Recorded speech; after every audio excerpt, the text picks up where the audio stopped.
You didn't push the button? It didn't unmute. Oh, yeah, I hit the button. Okay, how's that now? Okay, try that. Let's see how that's working. Yep. Blah, blah, blah, blah, blah. Yeah, blah, it's blah, wiggling. Blah. Yeah. It's wiggling, okay. Yeah, the button didn't button. It didn't button. No. Gotta mash the button with the big finger. You gotta use your communicating finger. Oh, not the D finger, but D finger. Yeah. The pushing the finger. Okay. All right, let's try this again. Hi there. Picardo's having problems tonight. Yes. We're having problems tonight. Yeah, that's because of insufficient brain lubricant, but we'll get to that in a moment. Now, okay. I think Picardo's still full of turkey, but that's okay. We love Picardo anyway. Yeah. But we have a special guest tonight. It's you guys. Yes. You see you guys right there? Right there? Who's that? That thing. Who that? That's you guys. That's guys. Yep. Yeah, but anyway, so folks, nothing we can do about the Picardo stuff, so, you know. Yeah. Oh, it's being bad for me. Yeah, it's being bad for everybody. Including other artists. We went out and checked Picardo before we went live, and lots of other artists were talking about, you know, they're freezing up, they're pausing, they're having some kind of internet weather tonight. Well, or just capacity. Right. Yeah. Hi. Sort of. Anyway, Glad that is what it is. Enough complaining about Picardo, because we have other things to deal with. Right. Like insufficient brain lubricant. Exactly. And besides, Picardo's probably listening in right now on this. And we love you anyway. We understand. Yeah. I spent about 10 years doing nothing but network quality of service products. You know, yay, Packeteer. Yay, Riverbed. So I understand. Believe me, I understand. But in the meantime. Yeah. Yeah, but yes, the chat. You can see the chat now. Yeah, and this is what I'm going to be drinking tonight. It's a very good Belgian-style Abbey Ale, which I'm very fond of. From Trader Joe's, of all people. Yes. They have people do contract manufacturing of their stuff, but guess what? It's good stuff. They don't care if it's contract manufactured. I care if it's good. Okay. Don't know what to tell you there, Battle Axe, because the bar's moving. Our audio's going out. Yep. Yes. Back and forth, back and forth. The bar goes, the little green bar goes back and forth, back and forth, back and forth. And at least on our end, good shot. Bet you heard that. Good shot. You didn't hit me. Not a good shot then. Oh, and you can smell it even from here. Oh yeah, you probably can smell it all the way from. Oh yeah. It's not a Lambic necessarily. No, Lambic is a subset of Trappist styles.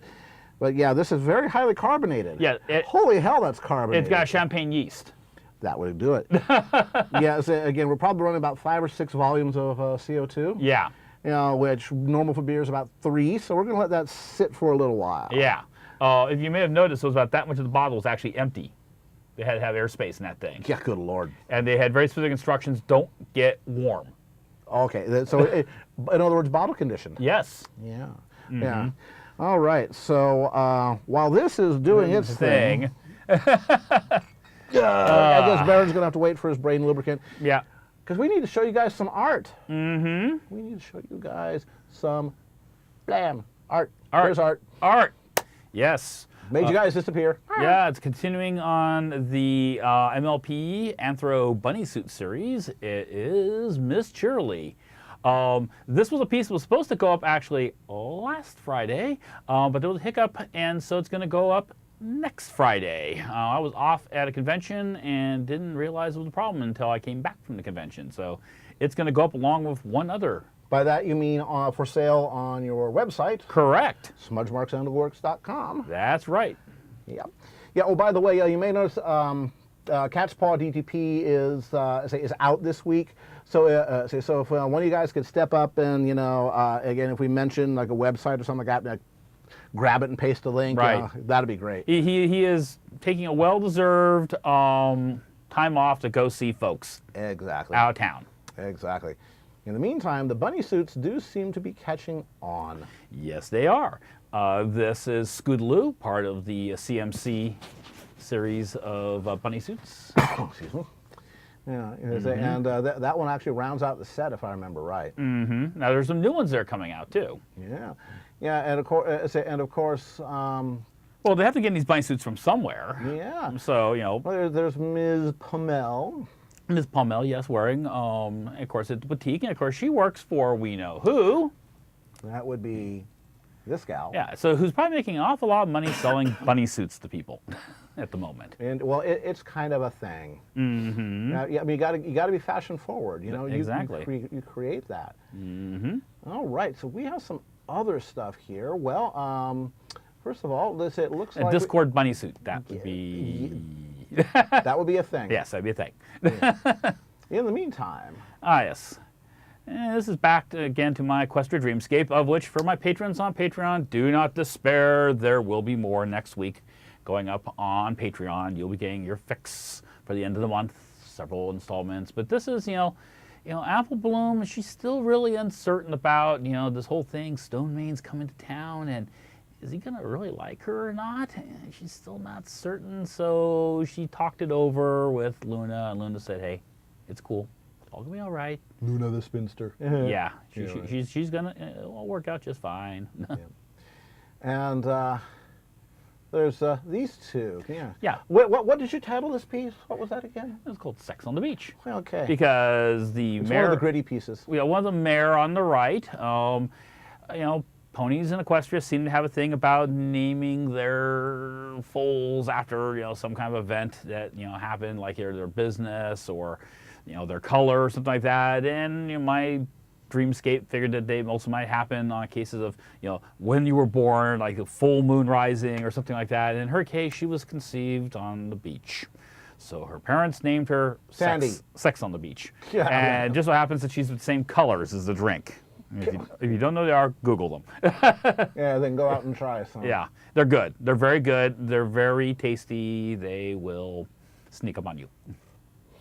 Okay, and here we have a height comparison. Yeah, this was for a piece I did an art trade. I don't do art trades very often. If you guys follow me on DeviantArt or on Twitter, you will have known about something I'm doing with a character. She actually shows up occasionally in the chat. Must Love Frogs. And she did. I saw that piece. Yeah, she approached me and said, "Hey, would you like to do an art trade?" I said, "Yeah, you know what? I haven't done an art trade in ages. It might be kind of fun." And she said she wanted to do patina and carousel as lingerie models. I said, "Okay, sure." So I sent some reference, and I figured nothing was going to happen for a while. And then Friday, she goes, "Well, here's the piece." I'm all, well, crap. Now I have to now I have to get something done myself. So that's what all the study art's been for. All right. So while you were down at Equestria LA, which more on that shortly. Yes. You did, so I remember you doing some studies. Yeah. One of the characters from the MLP movie, the Storm King, interesting character. Really, is kind of fascinating how much he kind of reminds me of Hades, though, from the Disney. Well, not just in personality, but also visually. I mean. You can use worse as this a is true. point. You can he's not as pointy. His chin's not nearly as pointy, and his nose isn't as pointy, but definitely got some of the vibe. And he has sort of a look. Maybe he comes from the same place Tyrek came from. Yeah. Because remember, if you, and Scorpion. Yeah, of course, Scorpion was a biped, just like this guy. So I wouldn't be surprised if they didn't tie that all together. They really tied a lot of stuff together in the season closer for season 7. Yeah, I'm kind of interested to see with season 8. Yeah, that's going to be interesting. So speaking of studies, I think you drew this on last show. I did. That's your D&D character. That's my D&D character, Cedric. I just had. Shops at the Lieutenant Uhura School of Fine Uniforms. Yes, and I just didn't get a chance to really finish the character up, so I decided I would take some time. And the next day, I kind of finished up some of the shading and everything. Of course, I was able to scan it so you guys can see the work better. All right. And okay, so I'm going to say what I think is the best for last there. But in the meantime, you also did pony cosplay. Paint yourself like another pony, including their cutie mark, and that's a cosplay there. Yeah, and I think they're still in the chat. This was a Patreon reward for Sylvan, and he's been wanting me to do a series of recolors, basically, of characters, the main 6. And of course, if you don't wear clothes very often, it's going to come down to your hair color and your body color. So this is Fluttershy trying to be fabulous. And fabulosity. And of course, Angel expressing his opinion. Oh, Angel. Now, the thing that's fascinating about this back picture is that going through and doing some grabs of stuff from actually the show, actual screen grabs, is how much Rarity is not white. No, she is neither is Celestia. No, she's very pale pink, and Rarity's Rarity's very pale blue. Right. And Angel is actually kind of a pale pink. He's pale. Put him in the kicking tea color. Oh, wait a minute. I'm sorry. Pigskin pink. I like it. All right. So speaking of studies, one of the things that happened at EQLA was Baron and I attended the dance and live concert and stuff like that. And Baron was inspired to draw a bunch of Octavia dancing in her underpants. Yeah, basically we were at Black Griffin's and Basilisk's concert. Basic, yep. Yeah. And it was really kind of a cool thing, and I couldn't bounce around much because I'm still kind of recovering from. I bounced around a bunch and paid for it. Yeah, well, my doctor told me not to bounce around much, so Yeah. I obeyed my doctor and didn't bounce around. But while I was doing this, and just the music and the lights and everything like that, really got this image going in my head. So I kind of went out really quick after they finished the set and just really quickly threw down some sketches as fast as I could. Here's some more. Yep. And these were all done pretty fast. I mean, I think all told, I did a couple of them after we came back up to the Bay Area, but I did most of all these in about 50 minutes. It was bam, bam, bam, bam, bam, just going through, getting them down as fast as I could. Yep. So, we're going to introduce a new feature. Baron, grab your keyboard. I grab the keyboard. All right, let's see. I'm going to do this thing here real quick, and I'm going to say, Let's see if I can do this without completely borking it. Ah. All right, so that goes up here. Hang on, folks. This is going to be amazing. Yeah, honest. Stand by for amazingness. And I have noticed, I've been kind of keeping an eye on the little bar over there, and at least we seem to be staying in the green now. Have folks been noticing that? Yeah, okay. Less hiccuping. Yeah, this isn't the wonderful part where we have no control over that, But we're going to see if maybe this comes through. Okay, so just take a second because there's 10. Mm-hmm. Don't know how well. I'll just keep you guys kind of... Yeah, so, again, we shouldn't have tested this with a question that has 10 possible answers. But we're going to stress test it. We're stress testing something here, folks. Yeah, that's right. The stress testing as a producer going, this should be faster. That's because I have a crappy keyboard here. And you're staring at a monitor from a distance, too. Yeah. Yep. Let's see if it lets us do 7. Fortunately, I can't listen right now, but the pictures are looking good. Well, good for something. Sound works now. The sound should be holding because the bar's moving, and like I say, we're staying. Well, okay. I just opened my mouth and said we were holding nice and steady, and it went hiccup there. I should keep my big mouth shut on things like that and stop tempting fate. Yeah. Say Mr. Uh-huh. There we go. What could possibly go wrong? Well, let me tell you. Yeah. Oh, come on, dang it. Gosh, dang it. Don't be that way. Oh, Mama, don't you be that way. All right. All right. So the question is, out of this is a pop quiz. Last week, Baron gave us a lesson on best silhouette. Silhouette. Silhouette. Yes. Silhouette. No, silhouette. That means there's somebody in the audience trying to prime what the answer is. It's not the best silhouette. Which one do you think is the best silhouette? Mm-hmm. Clickety, clickety, clickety, clickety. Vote, vote, vote, vote. There you go. Yes. Click here to vote. And I'm going to say up here, and I like. Probably you can't vote. And it's all because your mama don't vote. Let's see. I would say probably the strongest silhouette would be. I'm going to guess that one. Damn, can't decide. Yes. 9. Yeah, all of the above. Well, it's one of the cases where silhouette is a very, just so you folks know, I'm extra behaving tonight because my wife is downstairs actually. So she has best silhouette. So there. Yes, exactly. But she taught me silhouette means an awful lot. And particularly to an animator. yeah, exactly. Let's see. And when you are done, let's see. Mm-hmm. Yeah, okay. Click here to vote. Mm-hmm. So you, let's see, go here. Which one do you think is the best? Oh, I think of my preferences. I like number 8.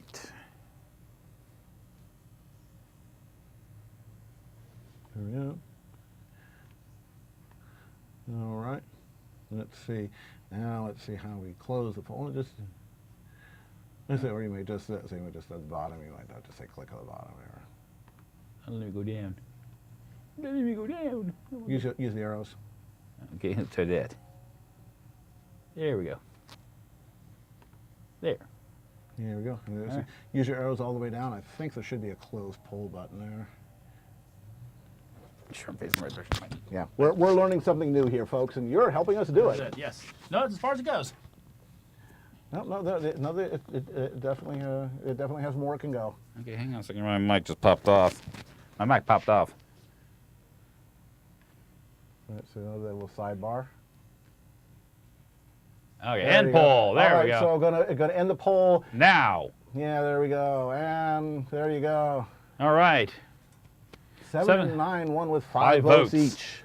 Okay. All right, so now we know how to do this thing, and we know that having more than 3 or 4 options is going to be incredibly painful. So we won't do that in the future. Yes.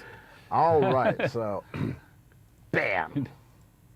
All right, that was a learning experience. We all grow along with this. Yep. So anyway, what are you going to do tonight? Well, back in August, remember that day when we did another test of sorts, when we stress test ourselves and the equipment and see you stress tested yourself is what you did. Well, we could actually stream when it was 108 outside. Yep. Plus, and trick question other than polls. Ha ha, bumps. Well, I produced a piece in about 3.5 hours, and that was starting from a cold, blank piece of paper. And at EQLA, I put that piece up for auction in the charity auction for the Silmar Wildlife Center. And I'm very happy that that piece raised $1,100 for the animals out there in Silmar. More info on that once we dive down into it. Yeah.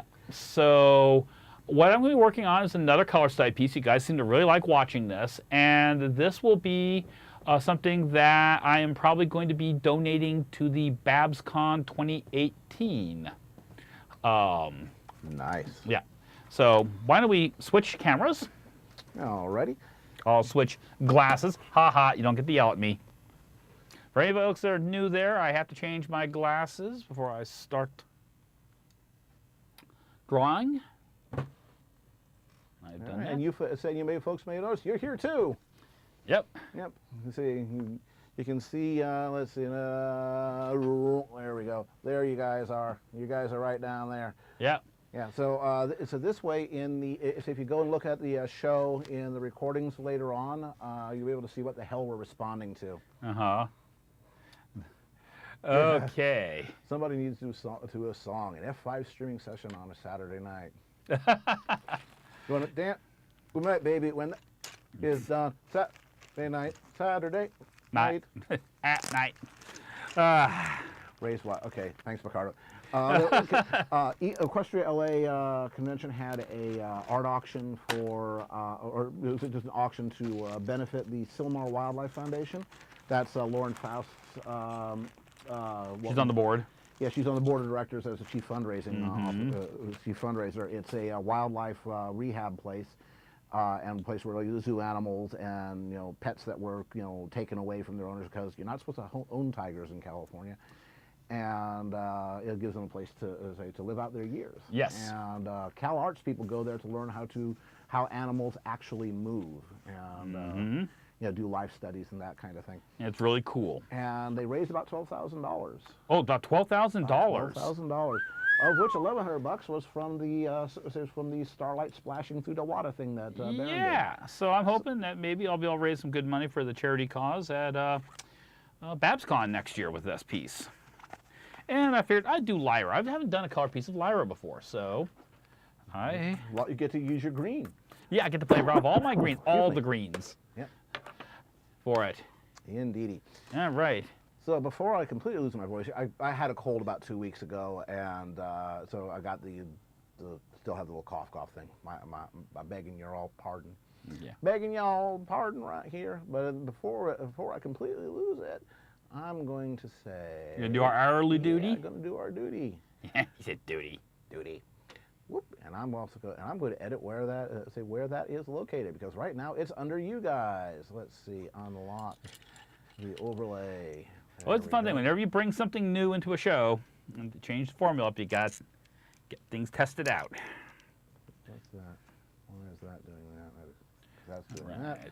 Overlay UA. Unlock. Bum, bum, bum, bum, bum. And move. There you are. There you go. Hello, University Art. Now you're on the screen. Who the hell is University Art? Well, they are a high-end framing and art supplies store with branches in Sacramento and Redwood City and San Jose, California. And they put up with Baron for 20 years. Oh, my God.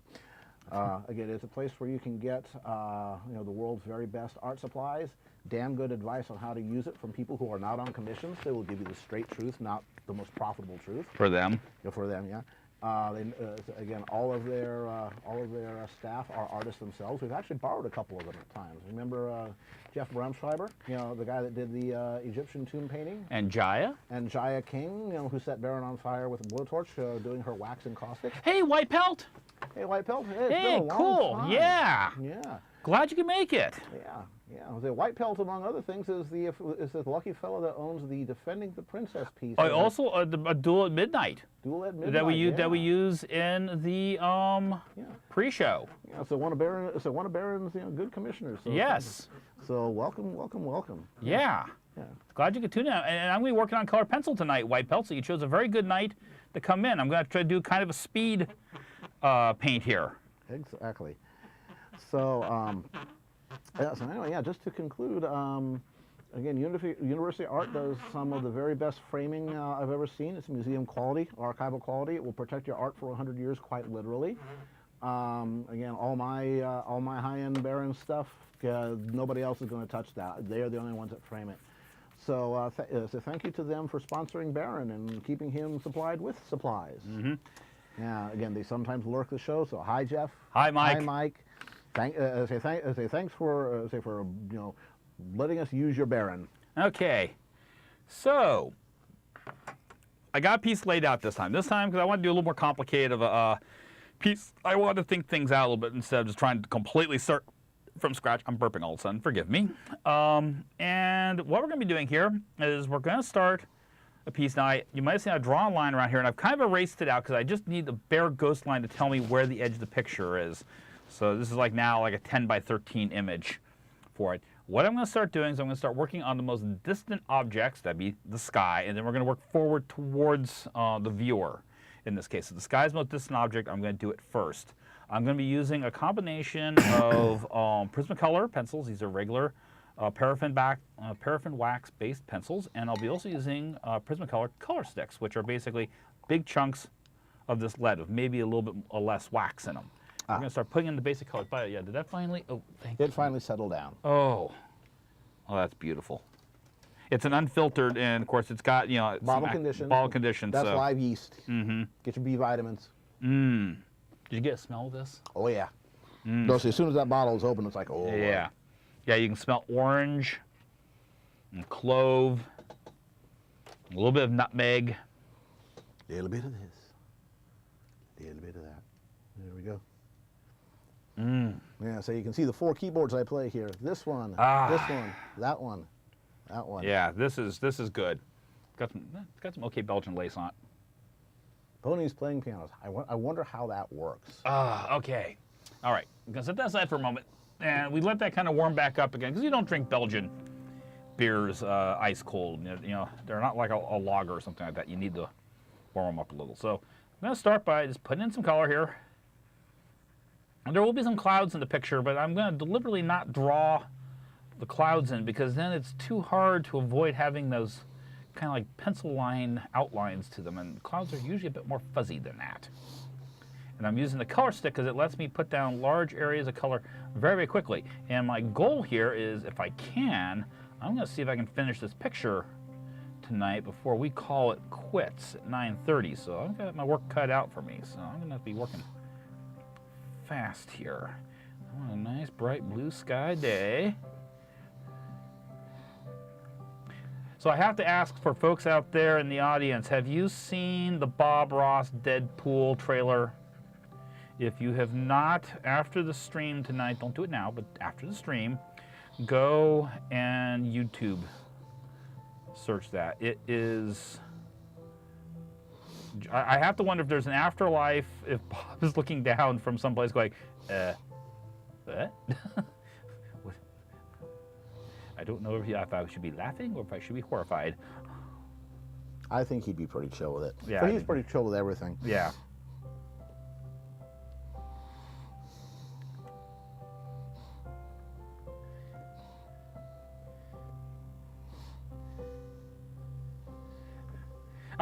One big happy tree right here. We're covered. Don't worry, Doka. We got one big happy tree. She's leaning up against it.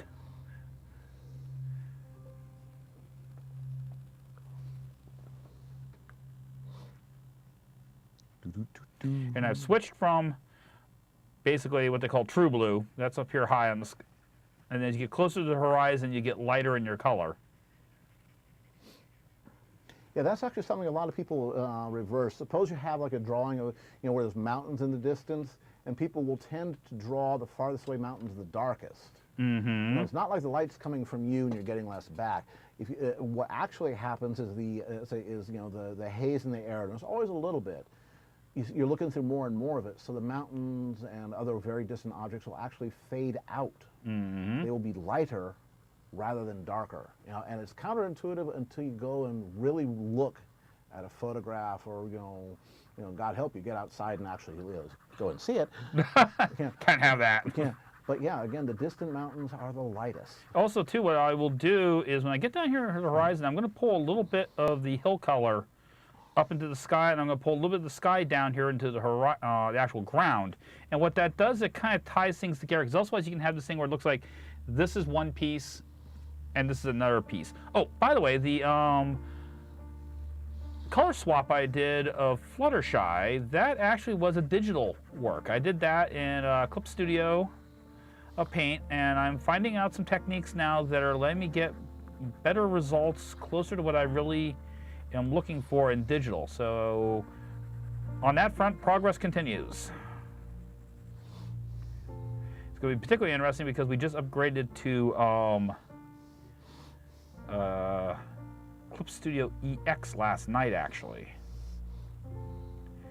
which gives some extra little features and access to some stuff. So I'm going to be kind of curious to see how that plays out. Hey, Fiskins!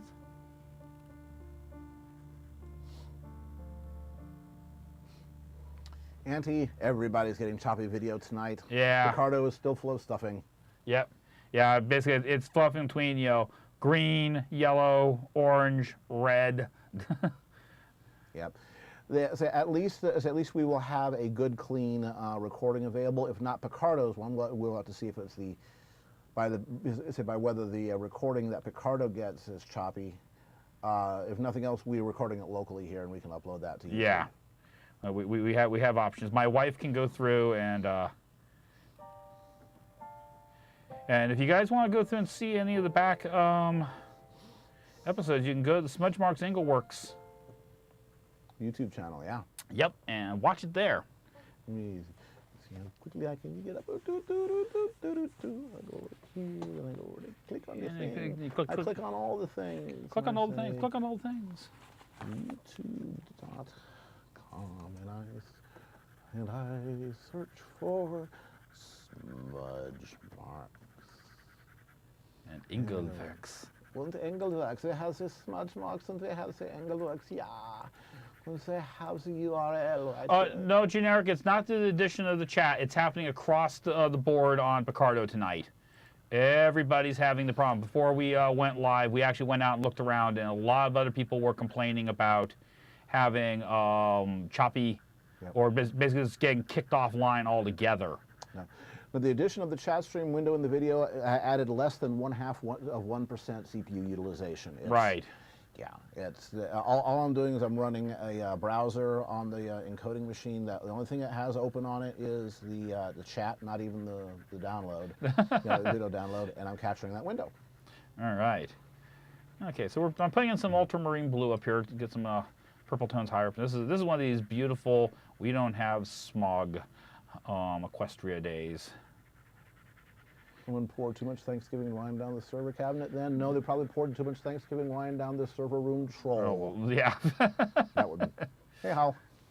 Hey, that could work too.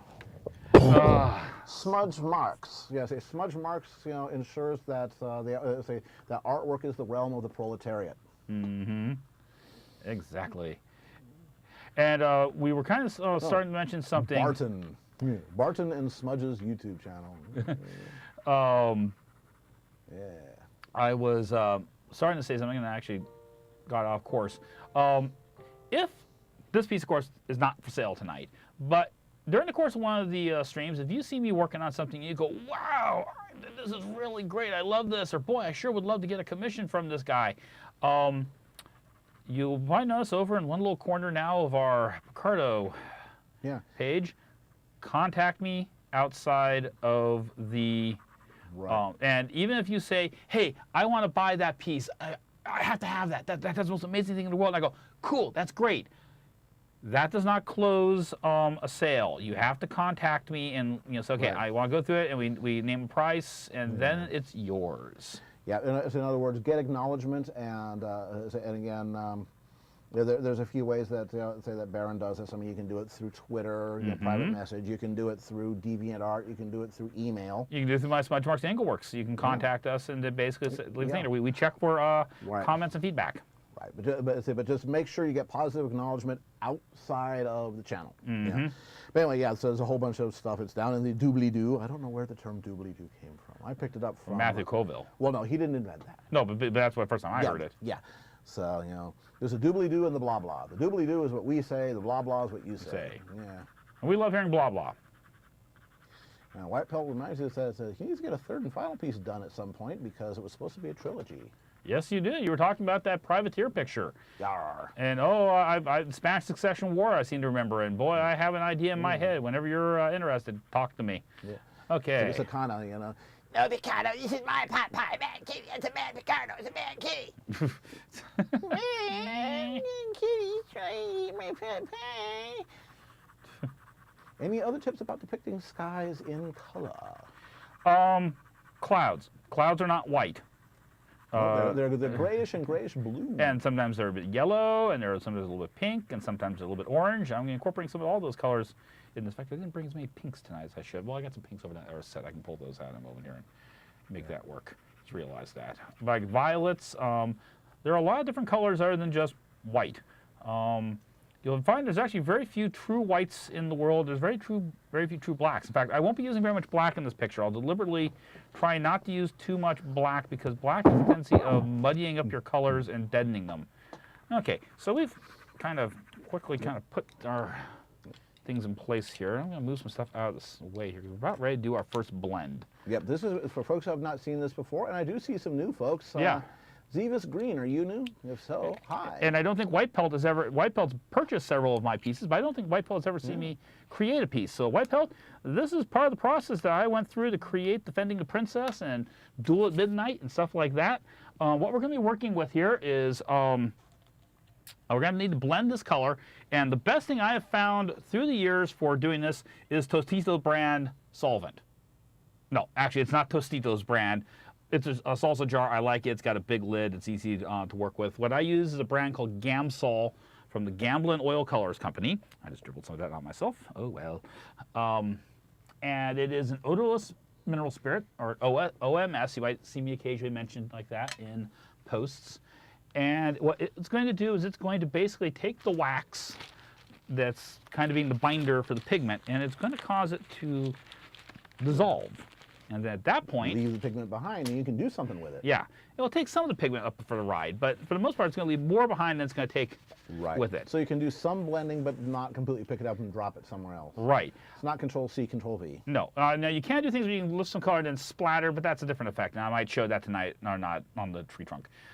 Just using basically a soft watercolor or acrylic style brush. I'm going to start here up at the top. And I'm being very, very careful to make certain I do not stick my brush in my beer. And I don't try drinking my solvent either, because both of those are bad ends. So, very entertaining, however, for the rest of us. right. So, you can probably see automatically, even before I start, how the color immediately starts popping to life. And then if I take my towel, push, push, push, push, push, push, push. Suddenly that color becomes a lot more filled and saturated. And what I'm doing is I am working past the edge of my drawing here. My line of actually ends about right there, and I'm actually extending a little bit past, because you can always crop out something you don't need. But there's nothing worse than if you're sitting in a frame shop and the guy's saying, well, you want to put this in this like ready-made map, but unfortunately the image doesn't go all the way to the very end. You get to find a weird ghost appearance. Yeah. Yeah, always overshoot, you know. Yeah. Bleed. Yeah, bleed. Yep. So let's see. I think there's some other new people. I think Ziva Screen, I think, is new. Who else do we have that has not been here before? Arnerd A, have you been here before? If so, welcome back. But if not, welcome, welcome. Welcome, yes. Who else do we have Chime in. here We're friendly, folks. Who may be new to the channel? Scrolly, scrolly. I think like you've been here before. You've been here before. Chance 35, have you been here before? If so, well, welcome back. And 80U, 86U. Welcome. Yeah. 80, 46U, 6U. Okay, fine. That sounds like an old song. 8640 AU, 6U. Oh, that one, or they had to actually And Omea Washinderu. Kindero Wamushinderu. Hello. Yes. Okay. So now I'm going to switch to a round brush, because I need to get into some more small fiddly areas here. But I'm still using a relatively large brush, and I'm trying to work fast here. One, because I don't have so much time, and two, at this point, we're not really worried about tight details. I just don't want the color completely going in wacky directions. Just for you, Pravo. Watermelon cantaloupe, watermelon cantaloupe, watermelon cantaloupe, watermelon cantaloupe. Rhubarb, rhubarb, rhubarb, rhubarb, rhubarb, watermelon cantaloupe. All right. Just for you. Because we care. Watermelon cantaloupe. Well, welcome back then, Chance. Yes, you picked a good night. Baron's doing the color stuff. Usually he's doing pencil sketch Patreon rewards, but but tonight is where he's doing his signature magic stuff. Again, this is colored pencil. And Kind of the look that kind of got me going. Right, exactly. It's a unique technique that he uses, where he uses odorless mineral solvents, Gamasol in this case.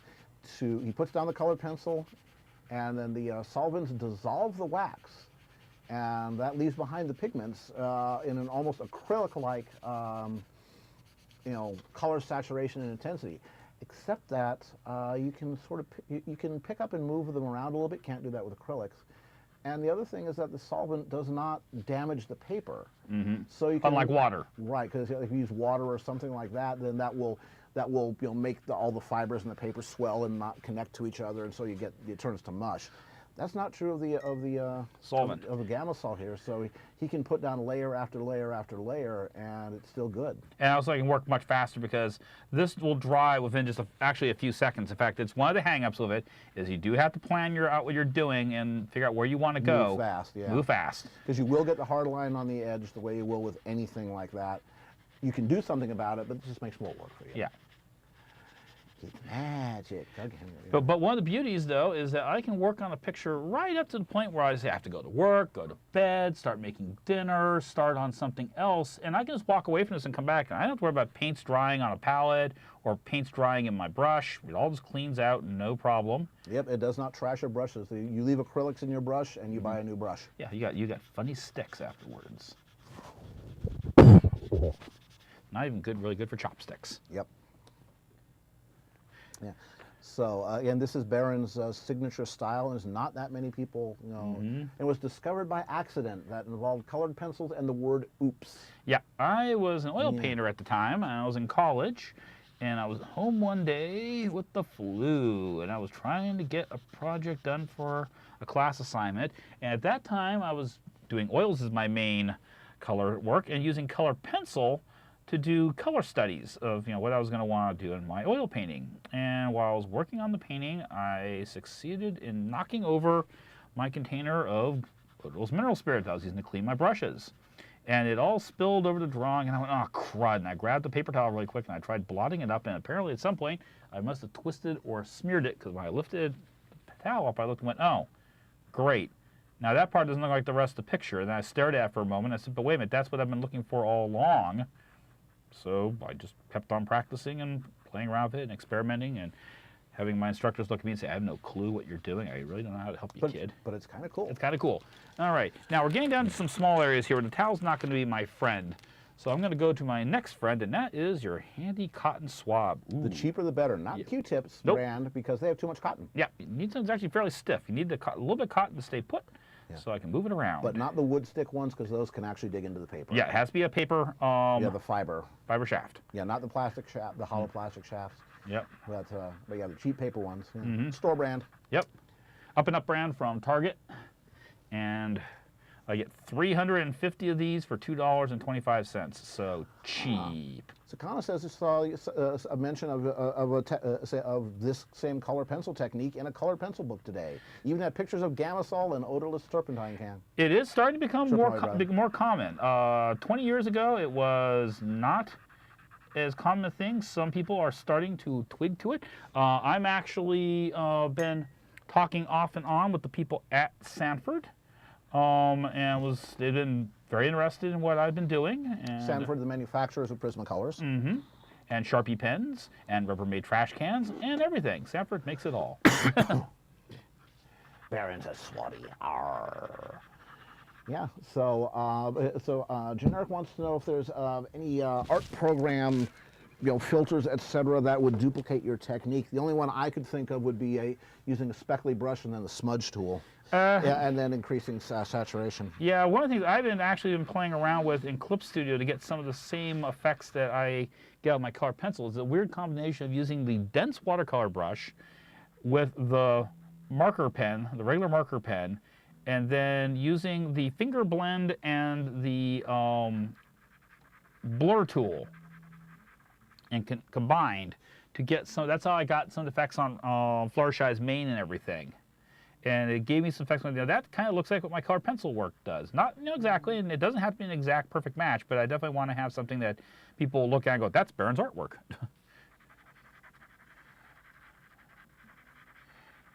And what I'm doing is I'm working from darker to lighter. It's easier to make something darker than it is to make something lighter. So that's another little thing to keep in mind. And in case you're wondering about this area right here, going, what the heck? Did you already do some pencil work before you started the stream, Baron? No, what I did was I went in with some alcohol-based marker, Prismacolor marker, and actually blocked in the lyre. So I could have that kind of clearly defined. So like I say, I want to see if I can actually get this thing finished tonight. Okay, we can now move back to the paper towel. We're going to need to get to a different section so I don't get too of a dark blue area. Okay, we're not loaded up with too much dark blue pigment. Good. Okay. Time, okay.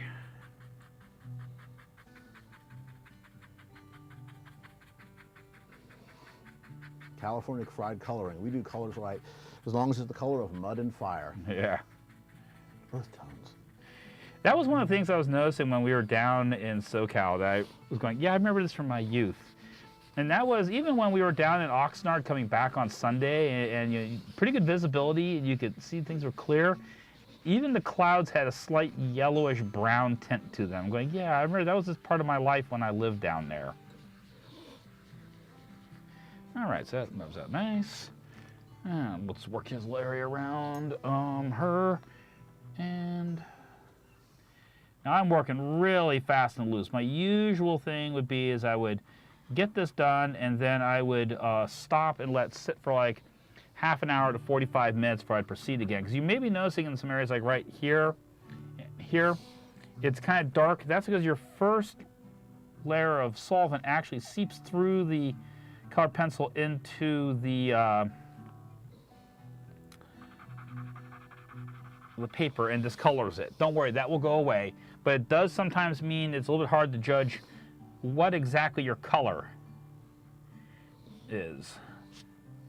And another thing here, like these dark lines, I went in with a technical pen before the stream and blocked those in so I won't have problems. I figure where the heck my strings are on the instrument later. Okay, that's all pretty good. Okay, I'm not using the solvent right away, so I'm going to put the lid on. You can't smell that stuff, but it is still producing vapors. Oh, make you all buzzy. Mm-hmm. Radium paint, watch hand paint. Finger looking good. No. Well, that's a good way to get a glow-in-the-dark tongue, and then That's that. you know, then an extra head growing out of your tongue. Yeah. Yeah. So I'm going to go back in here. I'm going to Yeah. start putting a second layer of color in just to kind of even things out, and I'll start actually defining the clouds a little bit. Then we'll start defining the ground down here and start pulling the two elements together. Yep. And if we get lucky, we'll get this in before the break. But I need more drawing and less yakking. Yeah, so we'll have some more yakking, including how the last Equestria LA went. Say in our next hour break, our next hour. Yes. Just for new folks and a reminder to old folks, we do take a break every hour on the half hour. So at 6:30 Pacific, that's about 9 minutes from now, we will be taking a 5-minute break. And We recommend you do too. right, exactly. Time Get to up. be biological, refill your drinks, you know, and get rid of your old drinks. Get up and stretch. Yeah, very important for artists. Yeah, if you happen to see me, Important for audiences too. if you happen to see me tonight doing an awful lot of this, no, I'm not trying out for a part in a remake. Oh, Kalen, you're a gas. I'm not going to be trying out for a part in a Mifune remake movie or anything like that. We have the weather is changing, and I woke up this morning basically reliving some of my shoulder break from 2016. The doctor warned me, he said that's probably going to be a part of your life, you know, from here on out. And I kind of can relate to now Frodo in Lord of the Rings, who got, you know, stabbed by the Nazgul, and then every year on the anniversary of getting attacked, he kind of felt it again. You know, well, I kind of same way. Frodo of the 9 fingers and 74 glowing toes. Oh, wait a minute. Yeah, you see, when you get older, you turn into a barometer. A damn accurate one too. Yeah. Well, that's one of the things that, like that piece I'm doing for Must Love Frogs. One of the reasons why I decided I would do the study art and put that up is that's to explain to people when I send them a bill for a commission, there is a certain amount of, what? Why are you charging me so much? Because a lot of other artists will just simply go, say, okay, take your money, and then a few months later go, hey, here's a finished painting. And with commissions, I quite often do a lot of development work in advance to figure out what exactly is going to be in the piece. And for that one, I'll have the sketches up next stream. I decided, you know, we would do those next time around. You know, there's stuff like equipment that's in the pictures and everything like that. So I want to make sure they have this kind of gear and this, and I want to create a more, because, you know, she specifically asked for something that was kind of like this 1970s spy thriller. Hey, type crazy look. Matt, and that's the only type of Lyra pick there is. Yes. And the good thing is, he knew exactly who it was, even with no color in the character. So, bam. That's Well, good. everybody, the first thing you look is at the butt. I mean, cutie mark. And the hairdo. And the butt. Yes. I mean, cutie mark. Well, there's hair on the butt. Yeah, well, there you go. Fuzzy butt. They don't have fur. They are not furry. No, they are hairy. Yes. Horses have hair. They do not have. They have only guard hair and not their hair. I forget what you make. Undercoat, yeah. Yeah, undercoat. That thing. Huh. Okay. I got 6 minutes. I can get a blend in. I can do this. All right, so we're going to be using the solvent again, so the lid comes off the solvent.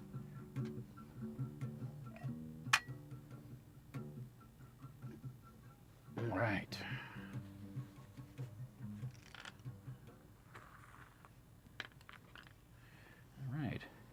70s Spider-Man, James Bond, and Voodoo, and Tee-Hee. Unfortunately, that was a Roger Moore one. He was never my favorite Bond. No, but he that's was good as probably- the Saint, but I did not think. But that's he made a probably good the Bond. best Bond movie he did. Oh yeah. Of course, it Well, had. it was the one that he was still a spy and assassin instead of a clown. Yeah, Literally a clown in Octopussy. yeah. Also, to it. How did this chat room go from boop to boob all of a sudden? That was because they took the P and turned it upside down. Not if Exactly. you're complaining. Yeah. Um, Buckling swash is a way of life. Now, one thing also, when I start getting to like doing successive layers of color, that first one I was really trying to sop the working surface down. Now I'm not going to be putting as much solvent. I don't need as much. I'm just trying to actually move color and even things out and just get things nicely in place. Gold Bond is best Bond because it keeps you from itching. That's right. Bond. Bond. James. My name's not actually. You're a girl. My I name- know, that's why I'm a spy. Yes. My name's not actually Bon. It's Secret Agent Sweetie Drops. Yeah, indeed. Celeste wanted complete deny. It's just that line. I want Celeste wanted complete deniability. It's like, oh, Larson.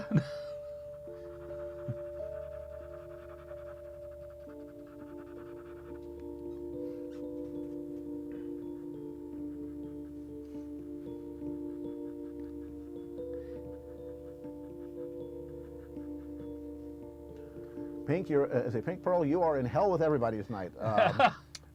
Picardo is a little bit on the overloaded side tonight, Yeah. and yeah, it's not just this channel. You'll see it on any of the channels that have more than about 10 or 15 people on it. Yeah. Oh well. Maybe it'll get better as the evening goes on. Yep. We can always be optimistic, hopeful. Okay, I got 3 minutes. I can do this. I can get this blend in.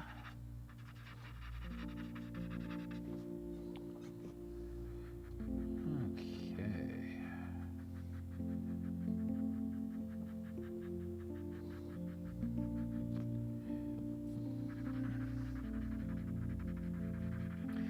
And just while I'm doing this blend, take a little moment to talk about the brushes I'm working with. Like I said, I'm working with generally watercolor brushes.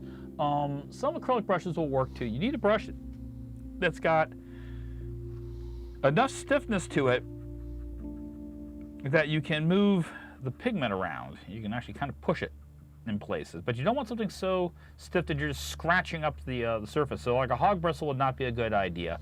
Synthetic nylons are nice. Really nice are things like synthetic mongoose, and sables can be good too, but you have to be careful because sometimes sables are actually too soft and they won't give you the leverage you need. Mr. Scott about Picardo. We're at our limits, Captain. I cannot push it anymore or she'll fly apart.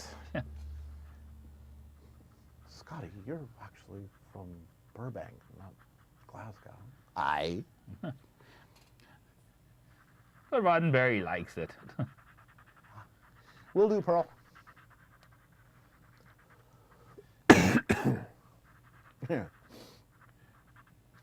Ah, yes, Squizgar and Squizgar wisdom. Carter's being dildo tonight. Wibble. Yeah. It's being silicone and goes. It's not being a good dragon, it's being a bad one. Which reminds me, DWK is back. Yes. Yeah, he apparently had some medical issues that knocked him out for a while, but he is back, and He bit his tongue. yeah, well, he bit his tongue during some kind of seizure. Yes. Yeah, He got infected then. yeah, which is want to do because your mouth is pretty dirty Septic, place, yeah. particularly with his potty mouth. Yes. But he's back, and he's got a really good video, and and again he is still in fine form. But he is definitely not something you want to listen to at work unless you're like me, where you work at home in your own office. Indeed. Your coworkers might take exception to him. Okay.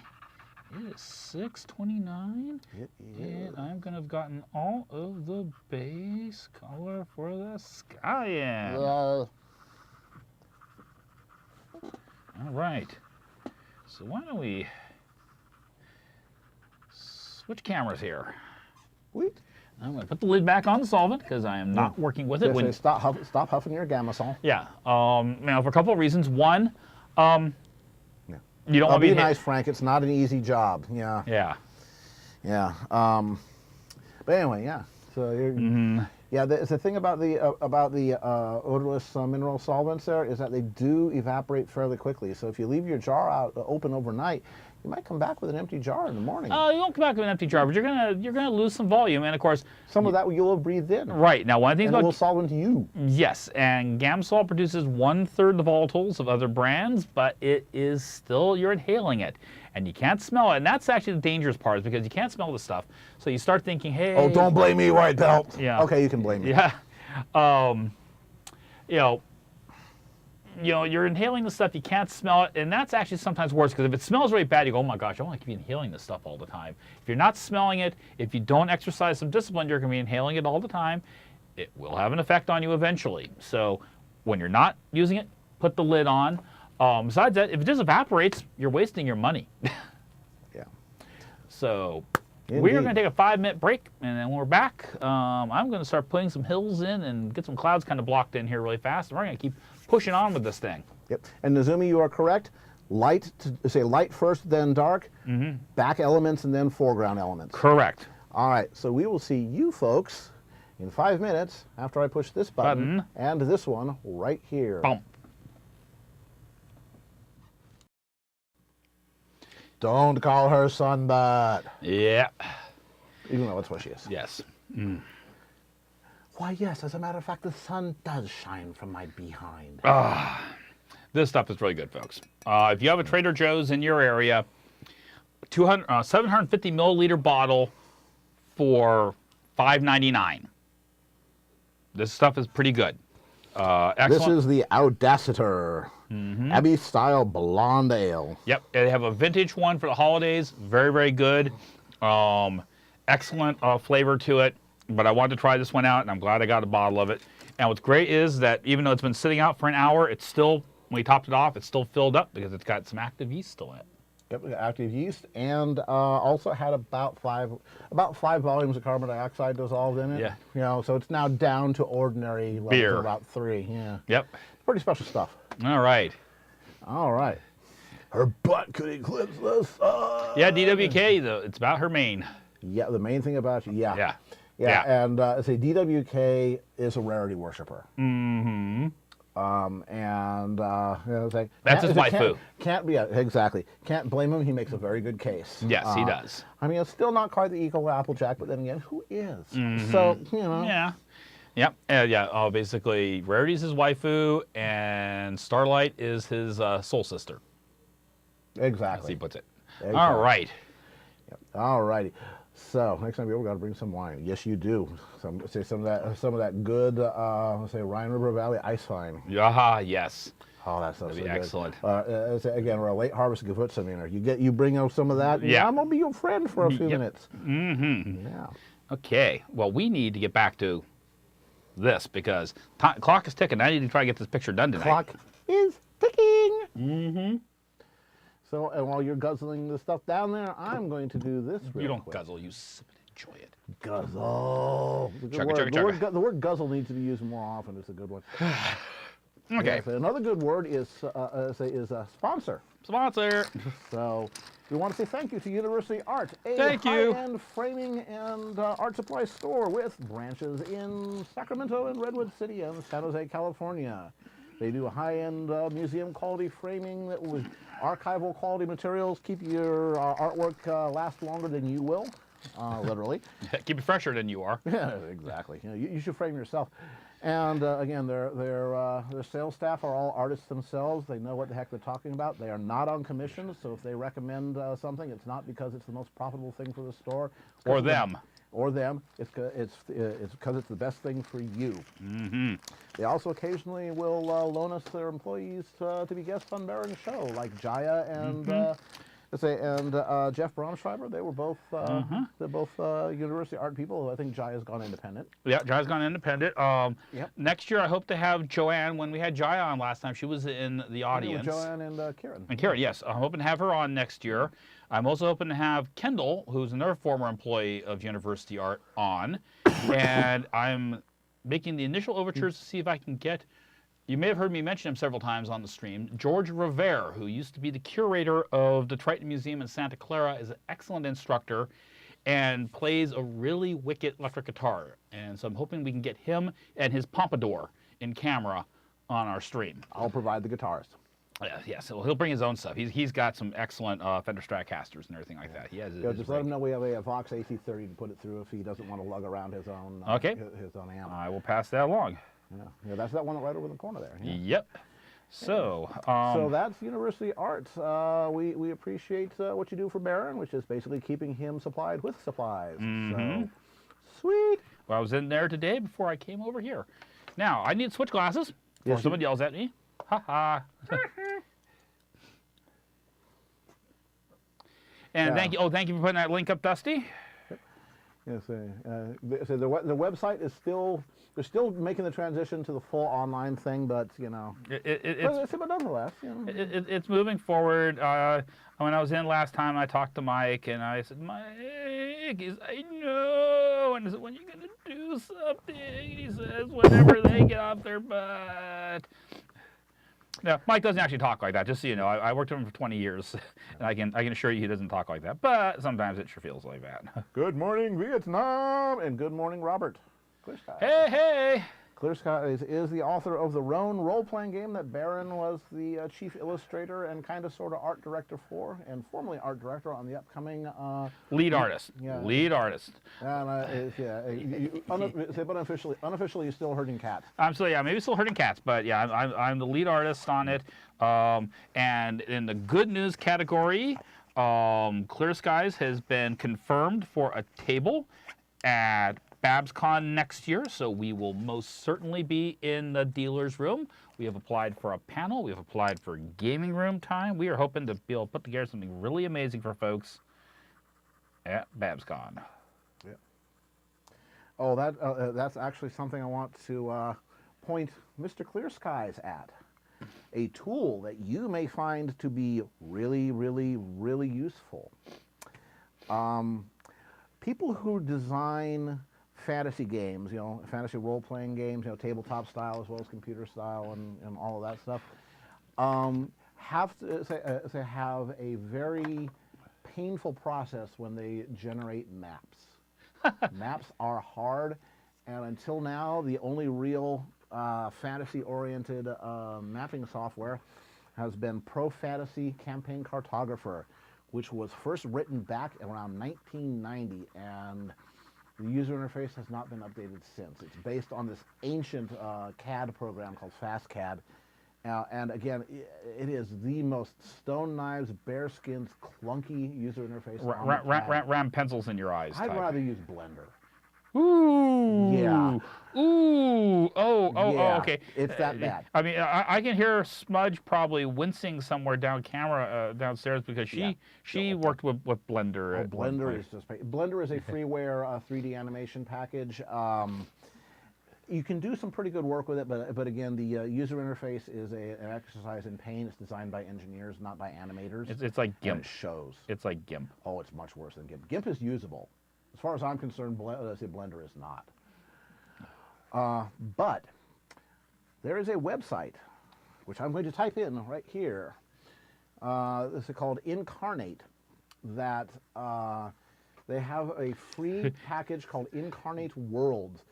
You don't download anything. It's done strictly through your browser. You can save your stuff, etc. It's free. There is a pro version available. Gives you a lot more, icons and stuff like that, and higher resolution maps. But it makes some beautiful maps. And so I'm going to put this in here. http://incarnate.com. Fantasy mapping software. There you go. Robert, go visit that. You can have some really, really nice results. In fact, I should show off my my world map at some point. Yeah, extreme. The world map for. Oh, Yeah. she. Oh, another combatant has joined the battle. Yeah, there you go. Oh, and Hi, dear. Yes, and Clear Skies, absolutely, yes, you can share that link. In fact, if you don't, I will. Roan is back on sale for the holidays. So Robert, Mr. Clear Skies is going to post a link. You should click on it and open your wallet and spend money on Roan because it's fun. I played in a demonstration Roan game at last year's BabsCon. Had a blast. I played Garrett. Yeah, his birth name was Garnet, but ain't nobody calls him that. He's a small-time fencing criminal what hits things with a hammer. And it's a Pulp Fiction, Raiders of the Lost Ark style game. Sky Captain World of Tomorrow. Exactly, and it's good stuff. Good stuff. All right. Now, one of the things I actually have to be kind of... Duca, much better than Traveler Star Maps. Yes. So I'm putting in grass now. Now, one of the things I actually have to watch out for in this picture, and I gave some thought about this today before I picked up my colors, is Lyra is green. I might have green grass. So I don't want to make sure my grass is not Lyra color, or else Lyra's going to vanish into this. Now, you may have noticed I was putting in an awful lot of browns and some blues and everything like that in this, and that is because I'm going to try to pull some of the sky color down, and I want to make this one's a little bit lighter, this is going to be a bit darker, this is going to be darker. Once again, foreground objects pick up more contrast as they're going, and I want to pull some of the sky color.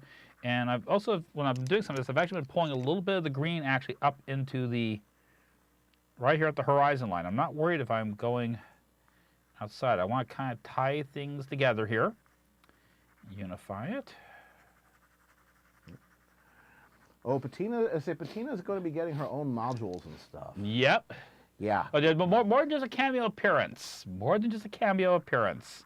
She's going to be a character to be had. That was actually one of the things when I was down at EKLA, was one of the people I was looking at who makes T-shirts was interested in the idea of coming out with possibly some Patina T-shirts. So potentially sometime in the future, you guys may be able to wear Patina on your chest. Indeed. And I don't think people would complain too much about that idea. Yeah. As Robert says, her continuing plans to take over the world. Yeah, the Lyra is greener on the other side. What side? The back side. Yeah. What else? All right. Yeah. So let's see here. Yeah. And Back in Duca, installment. I was talking about Campaign Cartographer earlier because and resisting the urge to use all my favorite Germanic four-letter words. And Incarnate is a free alternative. Again, it just runs HTML5 and generates some really nice maps. And again, they have a pro version for like $29 that includes the right to use the maps commercially. Very nice. Mm-hmm. But the free version is exactly that. It's free. You just create a login and you go. And think about that. $29 for a pro version you can use for commercial applications. Yeah.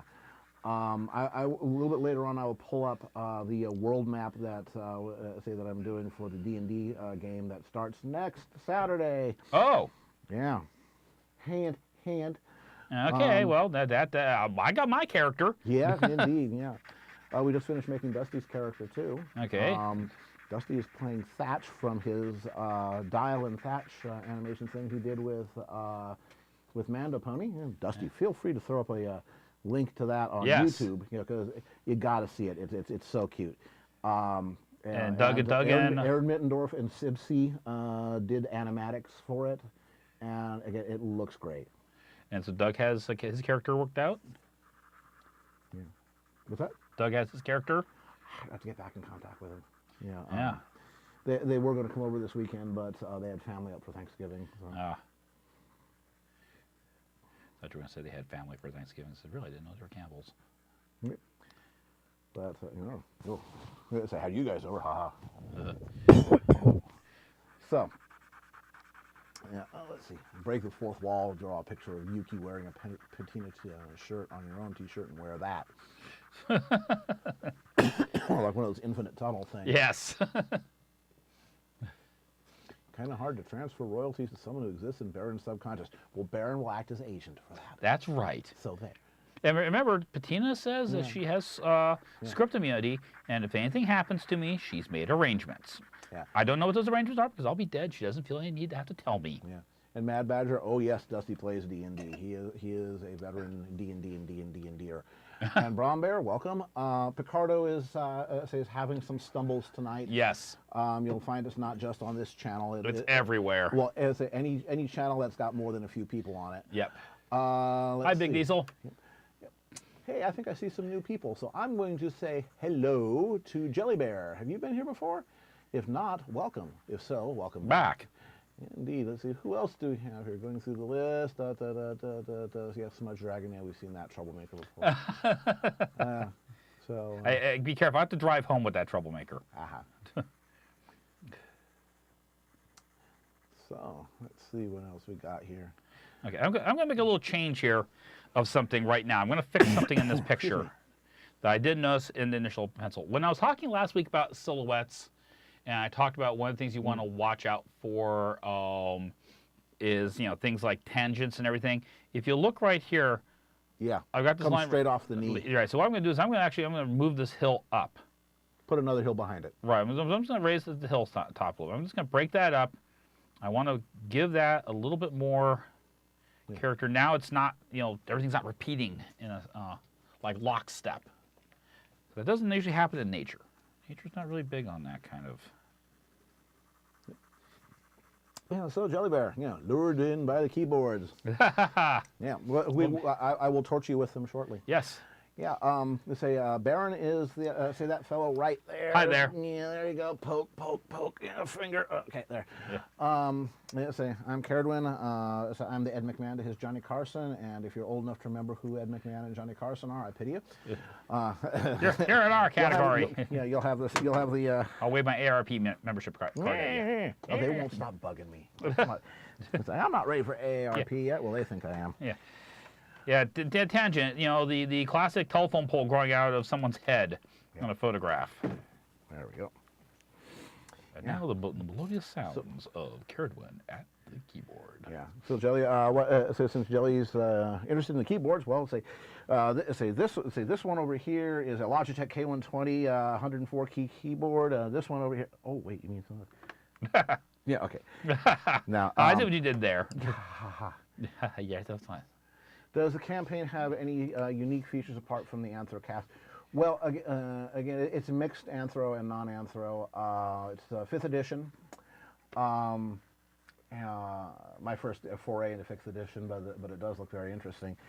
It has, the campaign feature is something that I don't want to say too much about because this guy's listening. But it has to do with the cosmology and how magic works and its effects on the world.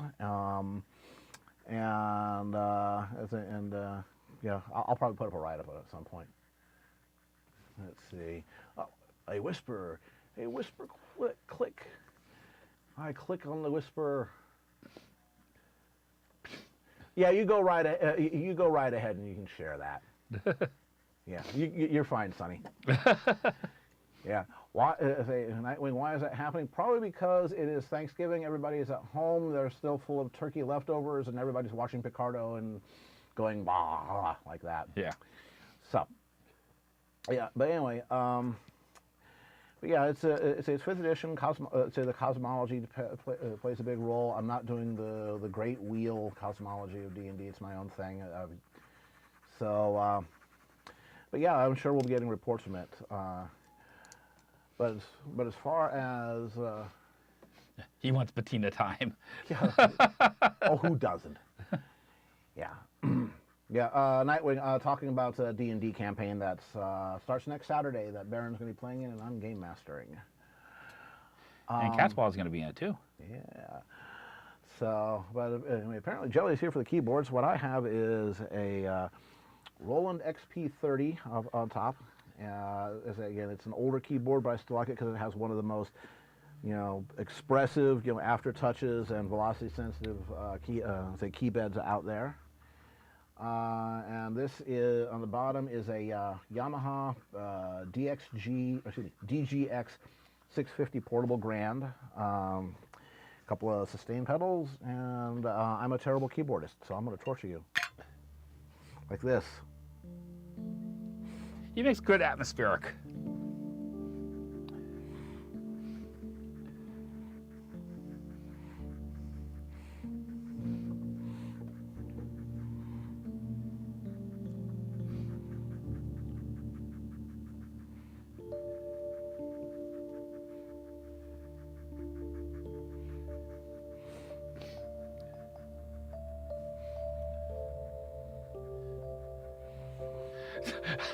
Ricardo lags whenever the word keyboards is mentioned. Sob.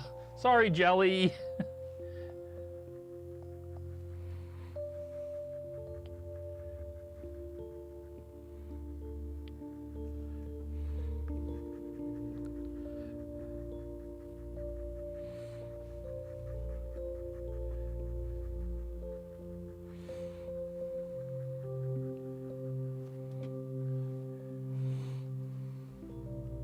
Blech.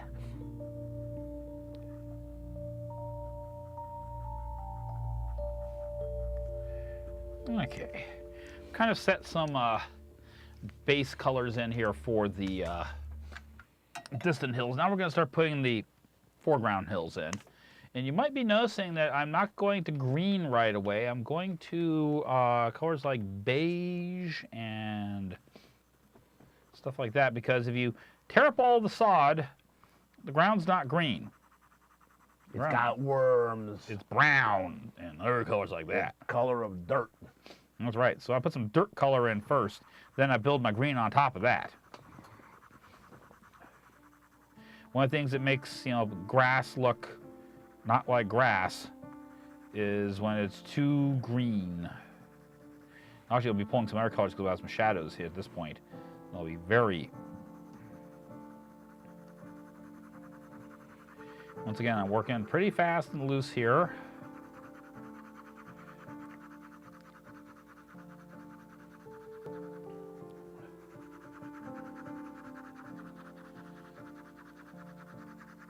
You absolutely will, Nightwing. Oh, yeah. And if I start having a particularly grand time in it, I guarantee you I'll be doing drawings of our adventures.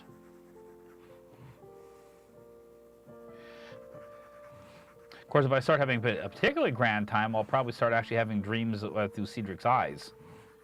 That always gets interesting. That's kind of like what happens with Windshear. Grass is always greener on the other side. The underside is the underside. Yes, Nightwing, we're starting them at first level. I'll give them this much. Half the party's going to start off with, what's your starting equipment? Manacles. Chains. Yeah, we'll figure that a little bit later. Actually, I got it. I'll figure it out, but you'll figure it out, yeah. The grass is always greener over the septic tank. Irma Bombeck. Yep. Who also, if I remember rightly, did World According to Garp. I believe so. Which was a very good movie with Robin Williams. Yes.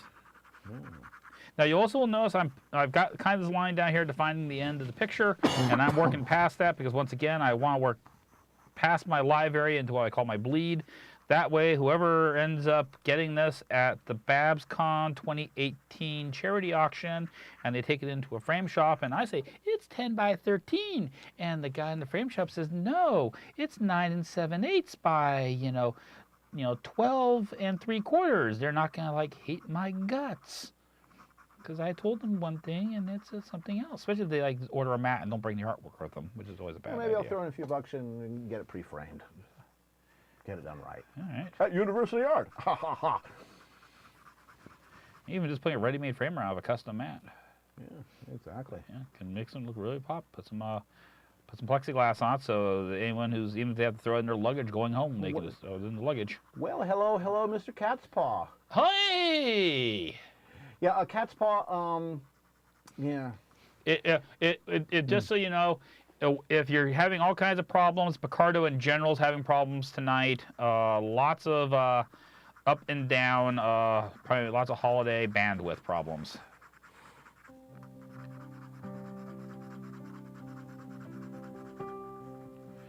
Now what I'm going to do is I'm going to put all this brown color in first. I'm going to blend it, then I'll come back in with some green on top of it.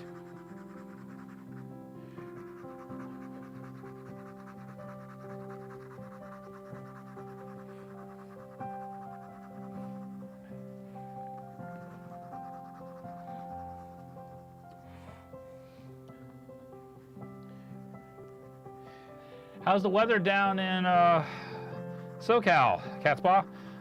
James sent me a Skype today, said it was 89 like out in Hemet, which apparently is unusually hot for this time of the year.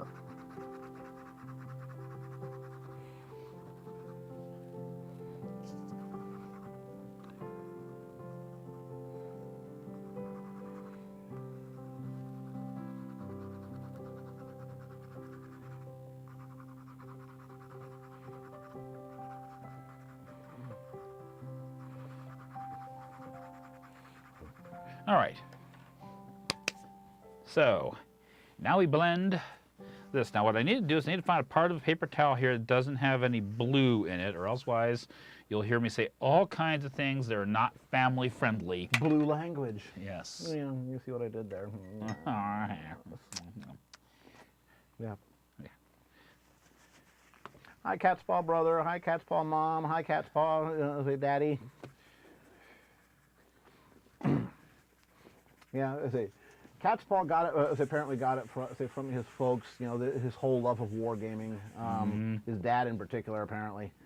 Yeah. So I remember Catspaw coming back one time a few years ago with this absolute haul of gaming loot. You know, like Avalon Hill and SSI games and things like that from the 70s. And I remember playing those way back when. Oh, that's so cool. Yep. He had a copy of Rick Toppin's War. Oh my God.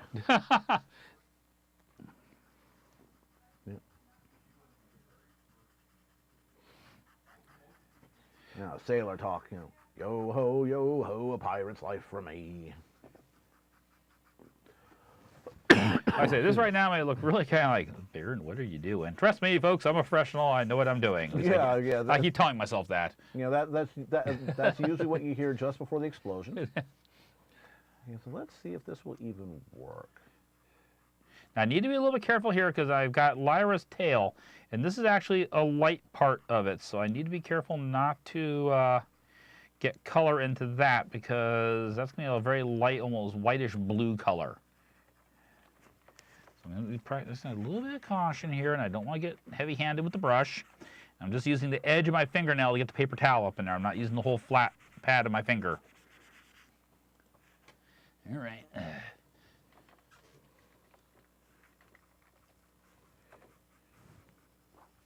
You can do it, Mr. Computer. Yes, you can. Oh, yes.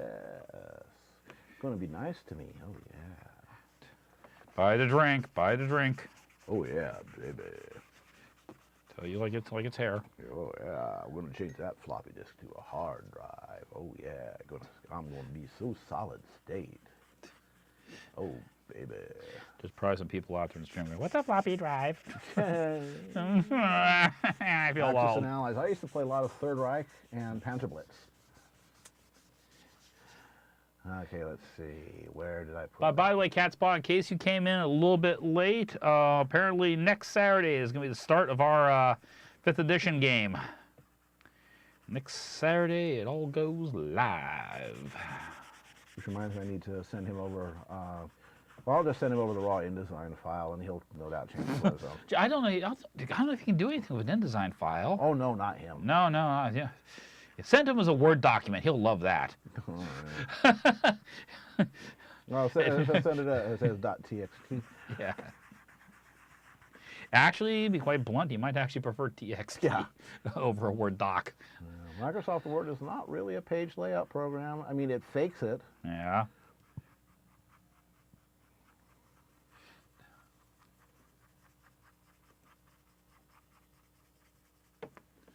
Let's see here.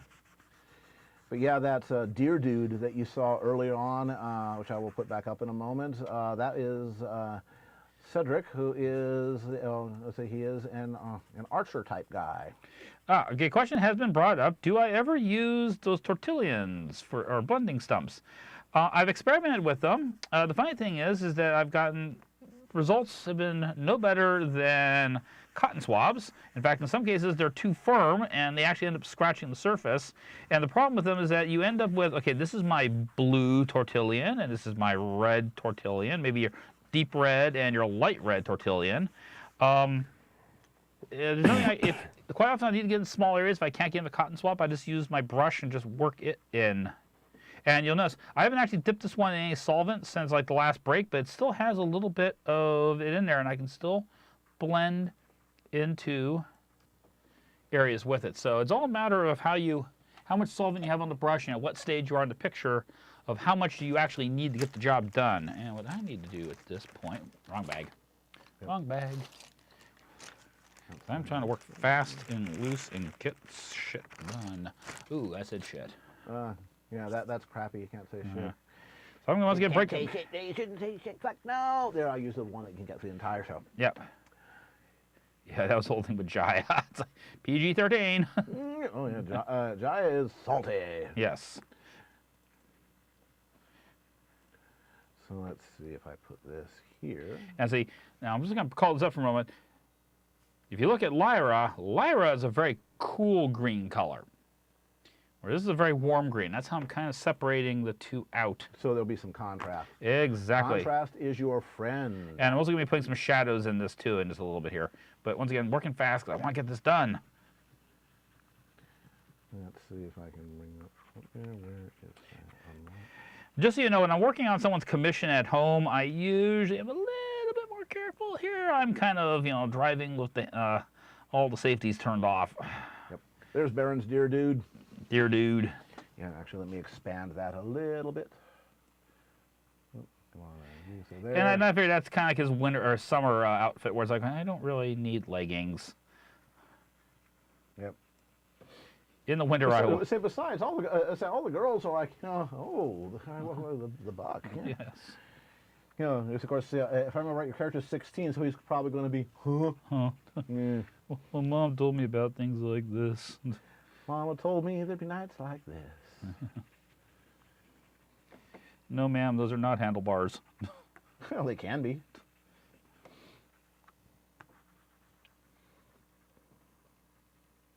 But yeah, that's Baron's deer dude. Fighter level 1. Archer fighting style. Translation, either will grow into a great character or will turn into a greasy smudge someplace. Because that's what first level characters do. I have, if he makes it to 3rd level, I have all kinds of plans, but with any first level character, I always keep a certain amount of, sometimes they don't make it in the world. Yeah, exactly. Don't name your children till they're 5. Yeah. Yeah. Now the way that 5th edition D&D works is the first couple of levels, your characters don't have all their abilities, but when you hit level 3, it's usually level 3, that's when your character picks, I'm going from a rogue to a thief, or I'm going from a rogue to a swashbuckly type, or, what kind of rogue are you, or are you a confidence guy, where it's all face skills. If you're a fighter, you can go into archer, or you can go into, dual weapons, or you can go into, sword and board technique, or even go into something called Eldritch Knight, sword in one hand, spell in the other. That's what Dave Katzball's doing with his character. Well, that's what he's currently planning, yeah. But you don't have to decide till 3rd level. Nope. So the first couple of levels, everyone calls them apprentice levels. Yep. Up there's some more of Thatch. Yeah, let's see. Good for playing up that link, Clear Skies.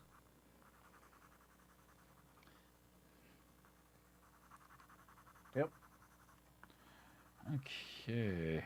Yeah, it's not singing, it's caterwauling. Ha ha!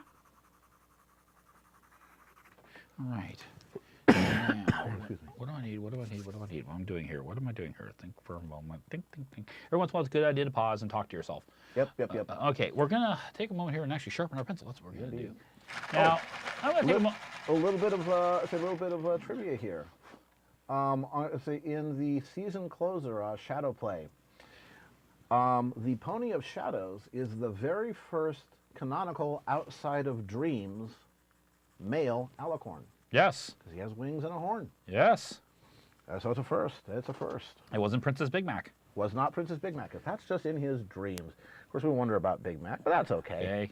He makes a cute princess. I want to take a moment here to actually talk about something here because this has been a problem that Prismacolor's been having for a little while. Oh, that's the offset lead? Yeah, and in particular, what you want in a pencil lead, if you look at it straight, you want something the lead's nice and center, and when you sharpen it, you get... See how it's all nice and centered? Right. Now, for whatever reason, burnt umber is a color that they're having issues with, and I don't know why it's burnt umber, but One bad production run. Yeah, but over the span of like a year and a half. And maybe I'm still getting all from the same batch, but over the course of a year and a half, I've gotten like 4 burnt umbers, and for whatever reason, every single one of them has this problem. They're offset. Yeah, Sanford, if you happen to be eavesdropping in on my stream tonight, Fix it. fix it. Quality control issue. Yep. You guys make great stuff. Usually. Well, I can work around this, but it basically with your art materials, what you want to have is stuff that has the least amount of friction to it, so you can have your head down, focused on the whole creation part, and you're not sweating bullets over what is my materials going to do? Is it going to this time around go and do something completely wacky? Surprises are okay for birthday parties. Mm-hmm. But not with your art materials. All right. All right, see you in a bit, Brom. Okay, so... Guy hit the tablet. Yep, exactly. So I'm going to very briefly... Hey, Brom, if you ever get some stuff in, as long as it's safe for work type stuff, throw up a link sometime. We'll post it, Hell yeah. We like to help support other artists. Here we go. Okay, here's a little bit of the world map here. Yeah, this is what that Incarnate program can do. Hope you're watching, Robert, because this shows you what we can do with it. Okay, I'm just frozen on this end here. Okay, so hang on a second. I want to see what this is doing. Not that one. That one's cover right too. Okay, where's my... Yeah, I can't do that, but I can do cursor. that. That right here. So that's the overall map, but I'm gonna zoom in to show you the detail that you can get. On that because my chat Let's went see. south. There we go. That's better. Okay. Transform center to screen.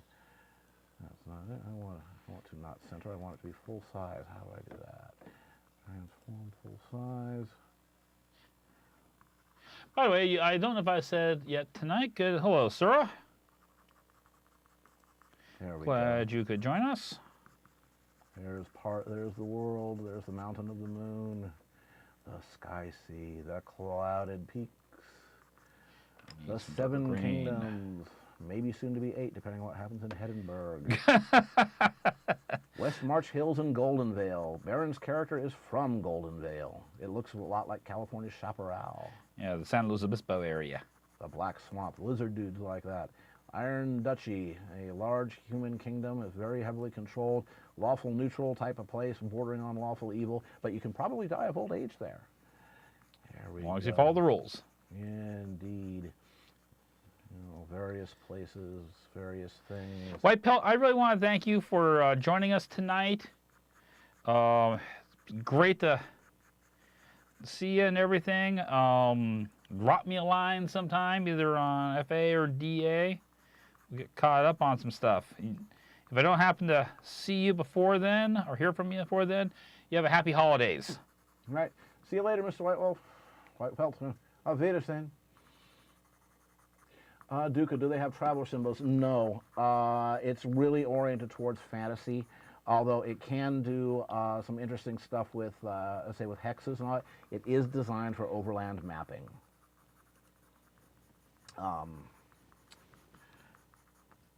Yeah, they don't have anything right for star systems or anything like that.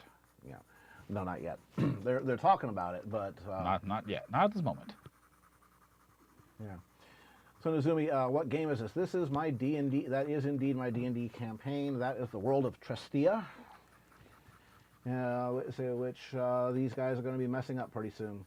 I'll pretend the clock says 4 p.m. Yeah. Ooh. If you don't mind asking, okay, so 4:14. So you're somewhere over in the EU too, probably. Central ERP. Central ERP. Yeah, URP, ERP. ERP.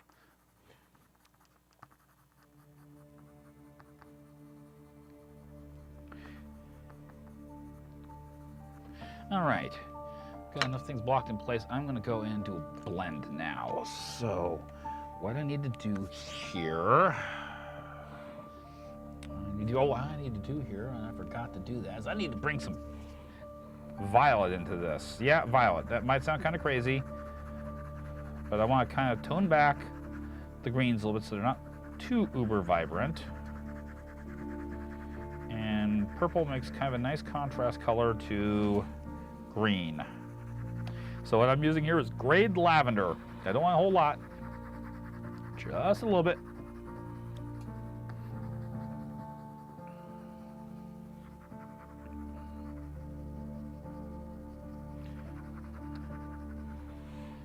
Okay, now let's try to turn this into an actual like lawn. And for that, I'm going to want a brush a little bit larger than the other one, but smaller than the big round. Should be a good size.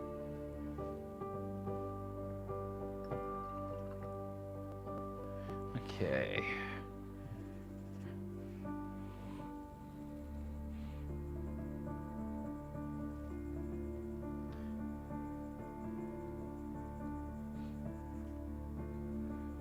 Cardo is starting to crack up.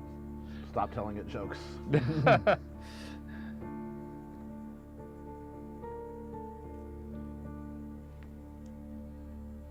In one campaign, I once destroyed a city by complete accident. I shouldn't have taken that magic sword. You shouldn't have turned left at Albuquerque either. Oh, that is good looking grass there. This is the first time through. And that grass was downright edible. Yeah. Now you'll notice here, I'm not actually using any cotton swabs or anything like that. In this case, I'm using the actual bristles of the brush. And I'm kind of pulling things up in this direction because that's the direction the grass is growing. To try and, an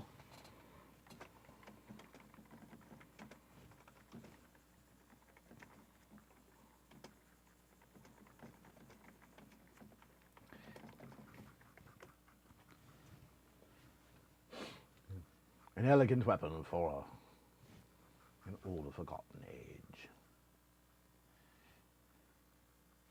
Don't know how long I can go on without shooting Sacred Flame at giant burrowing insects again. Have you been roasting on keg over an open fire? If I remember correctly, Sacred Flame is the cleric battle cantrip. One of the changes between D&D 5 and previous versions of D&D is there's no limit as to how many times a day you can cast a cantrip. You can cast a cantrip every round if you want. It's your action, but you can do it. And they've added real, effective, usable combat cantrips. So, it's not like, first level mage goes in, casts his one magic missile, then heads back to the inn for drinks and elven women. or at least down the bunker. Yeah. Ride the fight out. Yeah. So, yeah. Gorosyu Nippon Katana folded 1,000 times can cut through bus. Yeah, or as one of the reproduction sword makers once said, we guarantee you can take on a Volkswagen with this thing and win. Mm-hmm. Yeah. You kind of notice I'm just kind of working the brush back and forth. Once again, I'm trying to be very careful around here because this is Lyra's tail, and I want to keep that area kind of clean because I don't want to get some colors pulled into the wrong area. And we're still establishing laying things down. This is not the final event. I'm just trying to get things. Yeah. Well, that grass already has a really nice texture. Yep, that's the idea. Yep. Yeah. Sura. Spell Sword. If I remember right, that is a fighter option open only to Spell Sword. S-W-O-R-D. I spelled it. Very good. Sward. Yeah, I believe that's an option that in stock D&D, which is no such thing. It's like a stock Harley. There's no such thing. Yes, it is an option available only to elves, and only if you went out and bought one of the expansion books of Tales of the Sword Coast. Like a stock house. Everyone rolls their own, kind of. Was that? So everyone kind of rolls their own. Everybody rolls their own. Your wizard is no longer a 5-shot wonder. I'll take S-words for $100, Bob. Yeah. So the other thing is that they've finally gone to a proper spell point system, which is, again, that's the first thing that everybody does. Original D&D, there is the reason this whole you memorize it, then it goes away, comes from Jack Vance novels, which Gary Gygax liked quite a bit. And the idea was that as you read and studied spells, they impressed themselves onto your mind, and then they were sort of like your guest in your brain. You know, almost like you didn't have any magic yourself, but the magic itself was some kind of spirit or other, universal pattern that temporarily took up residence in your head until you expended it. Oh, like Bettina. Yeah, pretty much. Fine for game balance, but it makes for a terrible game mechanic. So they've finally gone to a proper spell system, and the way that you empower a spell, in other words, you have a fireball at 5th level, it does 5d6. Well, it used to be that you were 7th level, it did 7d6. No, instead, if you're 7th level, instead of using I'm using the word level a lot. Instead of using a 3rd level spell point to power your 3rd level fireball, you give it a 4th level spell point, and you power it up that way. So you use higher power spell points to boost lower level spells, and that's how they become more effective. Hello, Jarell. Hey there. And Dale's call shut up. You know what we cannot say? What am I to say?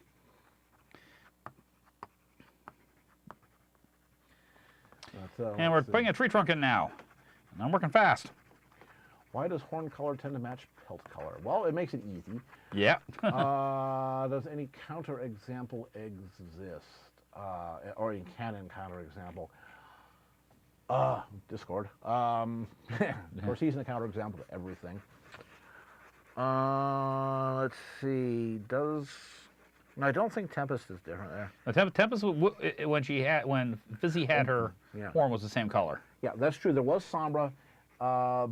Actually, the base of his horn was his body color, but then the tip was blood red. But then again, he was corrupted. Right. Oddly enough, were the same colors as the Alicorn amulet. Yeah. Yeah, I still think the Alicorn amulet was something that is connected in some way to Sombra. Yeah, because again, it's the same colors. It does the same thing. It corrupts you and turns you into an evil tyrant, although to match your personality. And yeah. Trixie is a very small pony, so she was a very small tyrant. Yes. Where's herself in 3rd person? Yeah, just thinking. Is there anybody that has a different color? I can't think of it. I think that's just a rule. Yeah. Also makes it easier to animate. Yes. Oh, excuse me. Yeah. The tree trunk. Tree hugger approves. Yep. Once again, working kind of fast and loose here, trying to get things blocked in. Periodic trip through. See if there's any. See here, we have 7 minutes for our next break. Indeedly doodly. In a perfect world, I'll get this tree trunk blocked in. You may notice I haven't done anything with the clouds. I'll try to come back to the clouds tonight and get those guys in too, but I am trying to see how much I can get finished. Because last time I was all get Starlight done. A wild Zenny appears.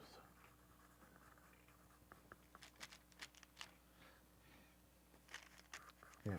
Some suggest that Hortons are covered in velvet. Yeah. I don't think so, because we get to see a cross section of a horn in the movie. Yeah. Again, we see Tempest horns bustipated, and it's the same color all the way through. And I still imagine that had to be a world of hurt when that happened. Yeah. Colonel, my headcanon, which has been now thoroughly destroyed, thank you very much, Josh Haber, was that Star Swirl the Bearded became Sombra. Mm-hmm. And it kind of fit, because they were all, contemporaneous, at the time. And Star Swirl was a pony who didn't understand jack about friendship, as we have seen more recently.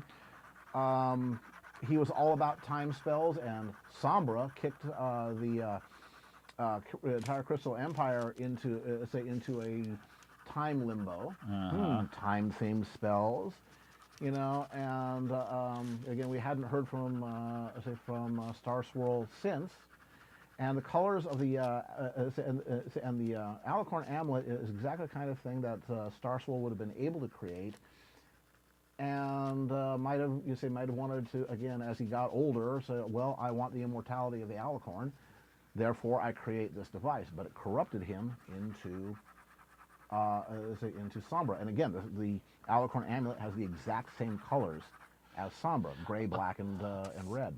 Which ship are you talking about, Nightwing? I've actually done several for the Roan game. Is this the surface vessel ship, or the airship? Because if it's the surface vessel ship, yeah, it was kind of inspired by the United States.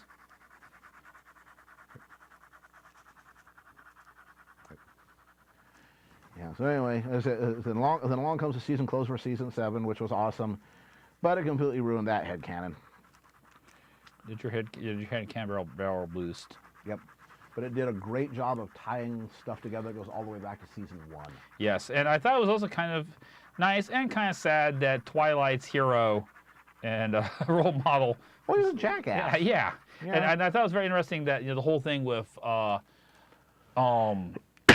Starlight having been. Boy, I'm sure glad you guys gave me a chance. It's like, ooh, yeah, good point.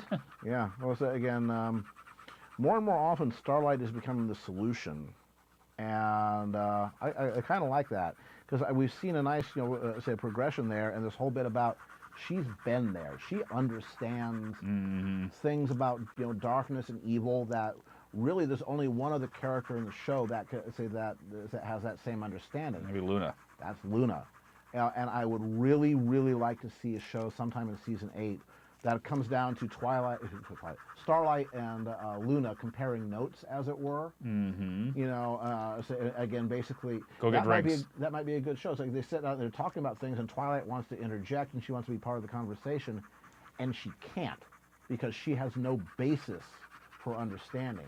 And that would be a good lesson for kids. It's like sometimes, again, stuff that you see going on is, it's not for you. Yeah. It's not because you're a bad person. It's because you don't have the experience that they do, and that's okay. Yeah. I would like to see it. But yeah, I think that would make a great moment where Starlight and Luna, have that moment that says we understand each other. We have Thank seen. God somebody out there really understands. We have seen the elephant. Yeah, exactly. They've both been through that. Hey, Bubbly is here. Yeah, but hey, Bubbly. But Bubbly, I have to ask real quick here. Did you get my reply I gave you on your journal posting about pricing of your work?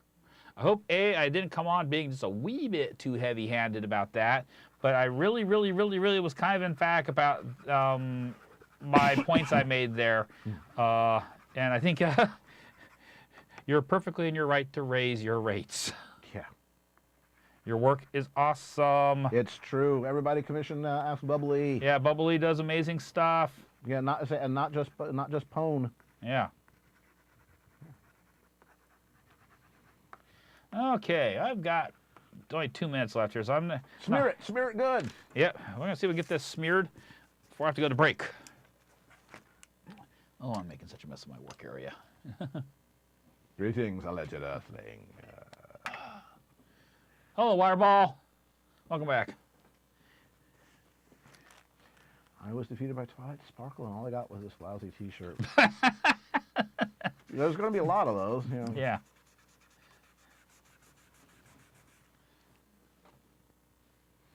Pony is love. Pony is life. Life. Unless you're that awful cherry-selling pony that tried to charge Fluttershy 20 bits because he can get away with it. Yeah. Then you're not love. Well, the fact that you could do that to Fluttershy. I mean, the fact that there's a pony who could look Fluttershy in the face and actually do that, and then go home in the evening and look in the mirror and not, slit their throat. It's like, really? Dude. Bubbly, good. Yeah. Good. Yes. Yeah, folks, I think she's still probably a bargain. Her work is amazing. I'm trying to get better at digital, and guess who's one of the people I occasionally go nose around to their gallery for 10 or 15 minutes and like kind of take notes. Hint, hint. They're in the chat.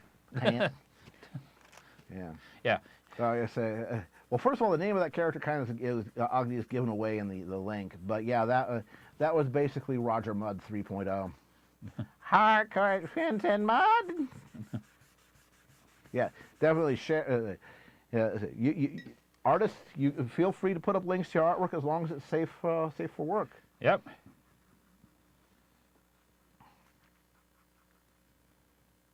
Seen the elephants. Look out! Look out! Pink elephants on parade.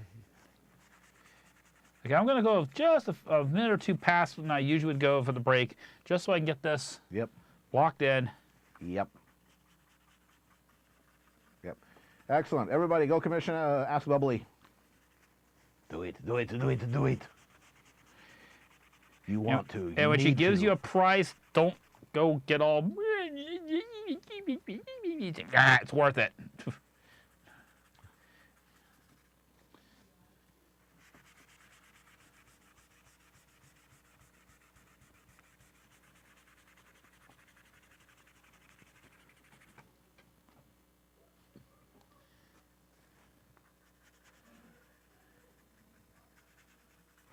Hardcore Fenton Mudd, you good for nothing. Stella, shut I up. hear my wife downstairs making noises. Why is my wife making noises?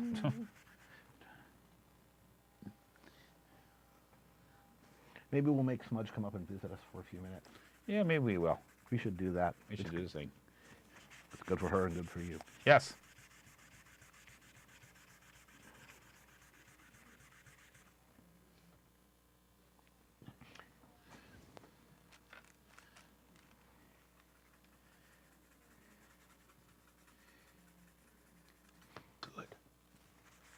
Good. Good. Yes.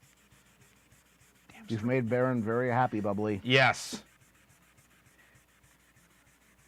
Yes. Yep.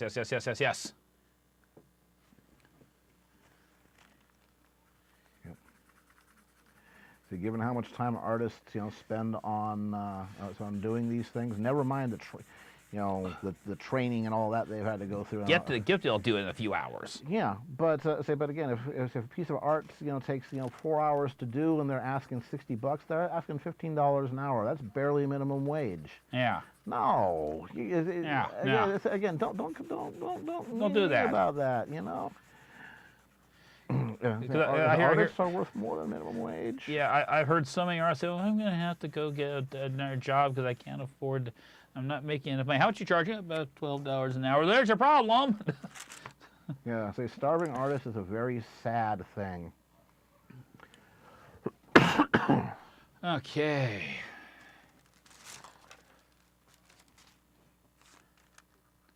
Are you saying that Bubbly is secretly an alien shapeshifter who's taken her identity and become a spy for the Romulans? No, he's Western spy. Not squatting on full heels. Yes. Yes. Western Spy Squat. Yeah. Generic, that will be true when I actually change it. Yes, but in any event, it's life of creator plus 70 years. So you got to bump me off soon if you're gonna want it sometime useful to you. But yeah, I will probably change. Rotate that out in about another 6 months. People really seem to like that opening intro. Yeah. The hard part is finding really good music that fits, that I have that I can use without stepping on somebody's toes. Baron lives and dies by copyright, as all artists do. Don't pirate artwork. So I'm not going to do that to somebody else. Okay. Yeah. We're going to take a break now on this. Switch cameras here. Boom. We got ourselves to a point. Yeah. And we'll get back to you in a second, Nightwing. Yes. All right, there we go. Muskrat, moose, and squirrel. Muskrat. Yes. Hey, Rocky. Watch me pull a Baron out of this hat. Mm-hmm. All right. Alrighty, folks. So we went a few minutes, say beyond. That's okay. That's fine. That's okay. We're still going to take a 5-minute break. Mm-hmm. 1, 2, 3, 4, 5. And go be biological. Mm-hmm. I'll come Go back. stretch. Yeah. Yeah, and refill your drinks. Mm-hmm. See you in Then 5.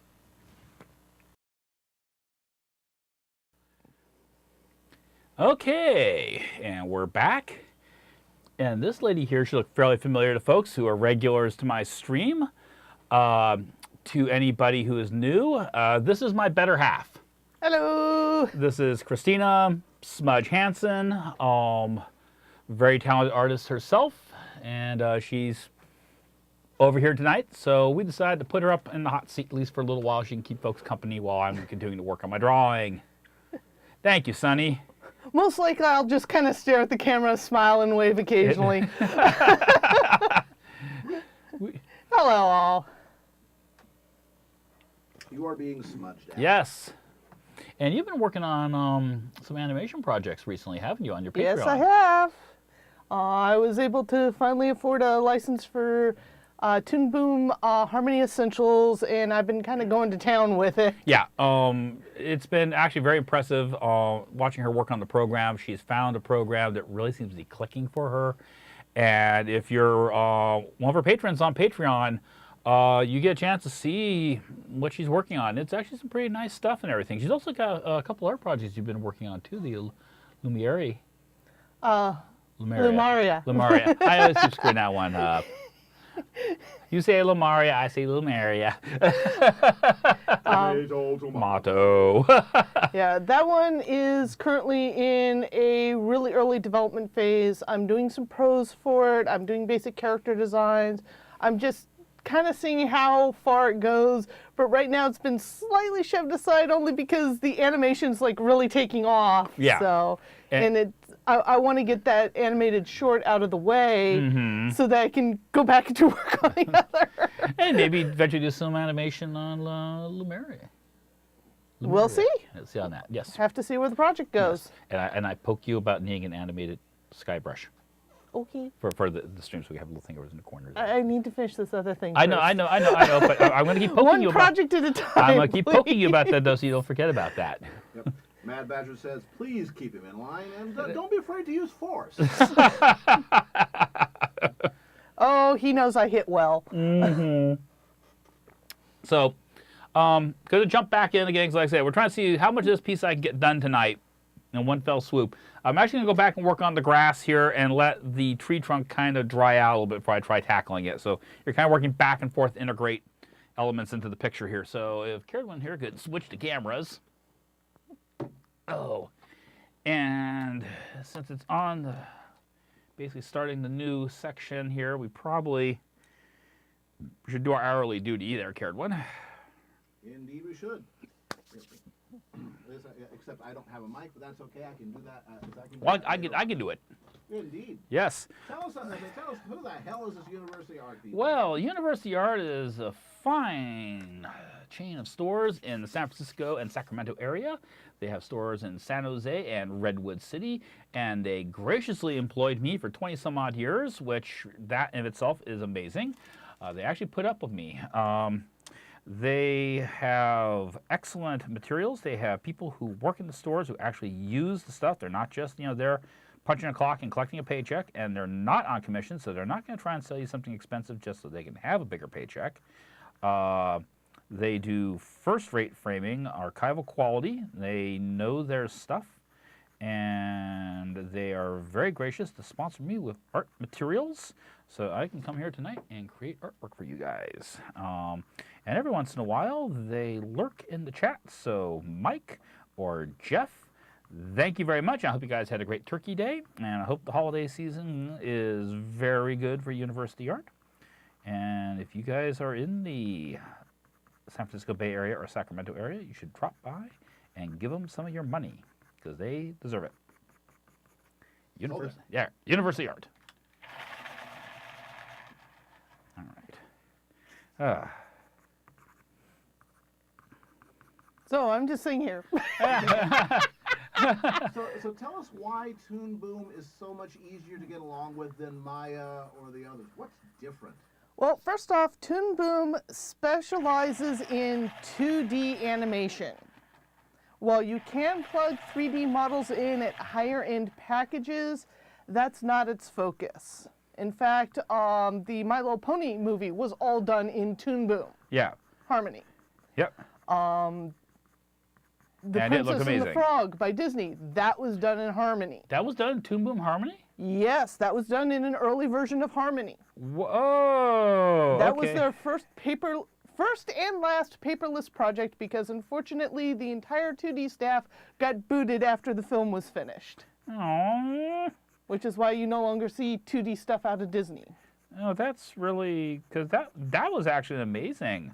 Yeah, they did think it was it's a good film for what it was. Underrated, I think. It is very underrated, actually.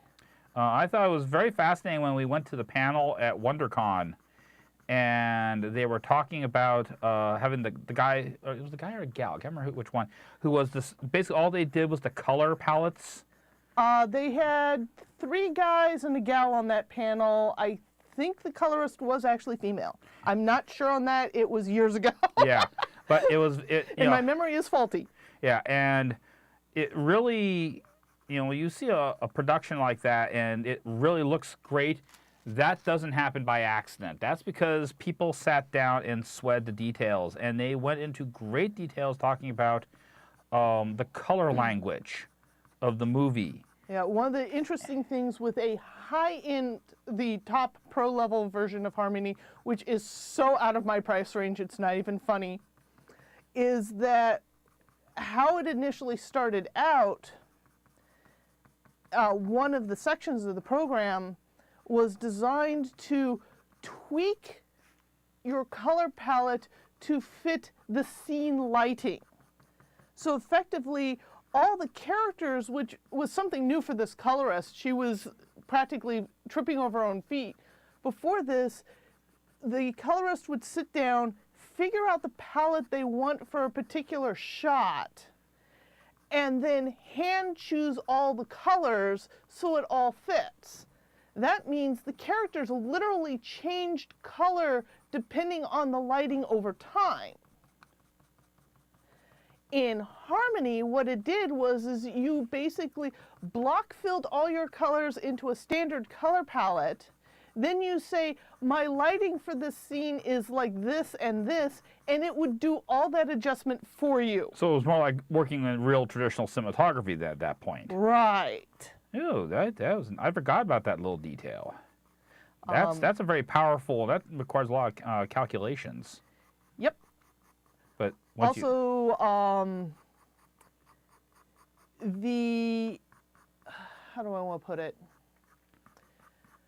Harmony Essentials, which is the base package that I'm working in, can do both traditional frame-by-frame animation and what's referred to as cutout animation, where you have multiple pieces of a drawing and then you rig it like a 3D model to do deformations. Okay. It's a lot like a Flash. Nazumi is asking a question. Mm-hmm. The Desert Rose you did with the coincidence. Oh, Was that the done? Was coincidence. that done, Toon Boom? No, that was actually done in Clip Paint Studio EX, which is my go-to art creation program. It actually has high-end, the EX version. Which I have now on my machine. Yes, we got that for you. Has the ability to do traditional frame-by-frame animation, but can't do any of the other stuff. And for frame-by-frame, it's actually really good. We see Smudge whacking Baron's head every time he makes a pony anatomy mistake. I've gotten better about that. She doesn't have to call me on it quite as often. There was a time a while ago, though, when it was a lot more dear. What are you doing? Why is that extra joint in the leg? Your lower arm is still too short, though, for proper pony. Yeah. Whack. Well. But yeah, the coincidence was actually done traditional frame by frame. I'd probably handle it a lot better in Toon Boom and probably would have produced it faster in Toon Boom. But at the time, I didn't have the license for Toon Boom, so. But it really was great, folks, to see her get a program and then just hit the ground and literally start running with it. It was very, very like, yes. So yeah, the first couple shots I've actually got up on my DA page now. All the rest of it is kind of hidden behind the Patreon paywall simply because it's work in progress. I tend to put work in progresses behind a paywall, especially for things like writing and character design, because it's a way to actually control and maintain proper copyright, especially if you're going to submit it to a third party later on. If you just throw it out for free on the internet, half the time they won't bite on it unless it's already got this huge reputation. But if you have it behind a paywall, it becomes, oh, these are beta readers or feedback from other professionals, and you have to have a login to get to this. Therefore, I could like take prose and throw it at a traditional publisher, and they won't balk that it's already been published on the internet. And that's one of the things a lot. Same goes for comics and other things. Yeah, and that's one of the lot of things people forget about Patrons. Oh, it's just greedy artists throwing stuff behind a paywall and then requiring us to get money. No, there's actual reasons why you would do this. For good, sound, professional reasons. You know, it'd be great. We'd love to be able, if we could all make a living just by throwing stuff out there in the world and letting folks look at. That'd be great. But like Smudge says, if you do that, quite often a distributor or a studio is not interested in picking something up because they're going, well, it's already out there. It's nothing new and fresh. Yep. And they're never 100% sure if there aren't rights problems for something that's already been out there. Yep. Right. And that's what keeps the lawyers up at night. Yeah, it makes them itchy. But yeah, right now I'm working on a 30-second short. You can hear Baron laugh in the corner. He has great experience with my quick little dirty projects that ended up being huge time sinks and great monolith wallows. Well, this is the whole thing, like, oh, I should be able to do this in a four-issue comic 8 issues later. With me drawing backgrounds. Dear, I need another Roman city. Oh, God damn. That was one of the things I was very happy about with ASB. We said 8 issues, and it went to 8 issues. Yes. Not 9, not 7. Well, I also have this thing that if I'm going to be working on something, I want it, especially like a comic, I want it all written and laid out before I ever take it to a publisher for publishing, so I can say, oh, it's going to be exactly this many issues. It's this many pages. And that's all worked out ahead of time. Glad you could join us, Chance. I'm sorry if Picardo was a little bit hacky tonight, but yeah, it happens every once in a while. It's being very cantankerous this evening. Yes, it is. But the 30-second short is effectively about online gaming. Good night, Sura. And Sura's saying, not Chance, I'm sorry. It's Sura who's heading off to bed. Maybe you should read further up in the comments. So hopefully I can get that done sometime within my lifetime so I can move on to something else. Well, at the rate you're progressing things along, not bad. Now, you are coming up on some pretty interesting, no spoilers here, but some pretty cool action type scenes. Yeah, we'll have to see how that goes. A lot of it is I'm still trying to feel out how I want the entire thing to look. So I keep waffling on how I want to render the character designs. The characters themselves are pretty solid, but it's the final execution that I'm kind of like, do I really want to go down this route? If I'm going to change, I need to make that decision soon or else I'm locked in. It's things like that. The questioning yourself that keeps you up until 3 a.m. in the morning staring at the ceiling. Oh, just go ahead. Power of the wolf. Yeah, it's real straightforward, dear. Just let Optimus Prime kick Megatron into the reactor and leave the scene, okay? Oh, I wish it was that easy.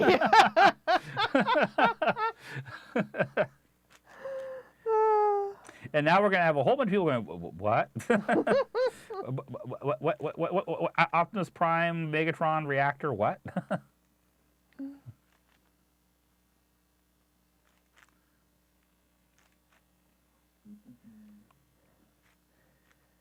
So the other program I ran across recently was a freebie storyboard program that I actually rather like. It's simplistic. There's only one downside to it, is the fact it only runs on his Cintiq. The older Cintiqs can't play. Right. Yes.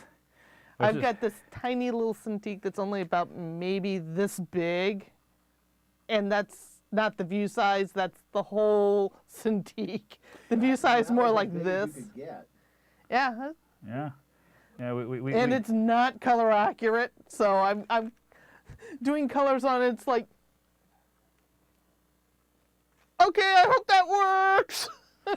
Yeah, that's one of our goals for hopefully maybe 2018 is Get a new Cintiq, new for Cintiq me. for you. Go to Smudge's Patreon, make it happen. Yes. Smudge's Patreon.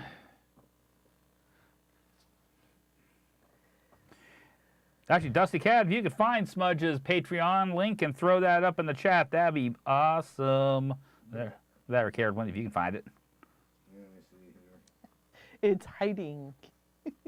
It's stealthy.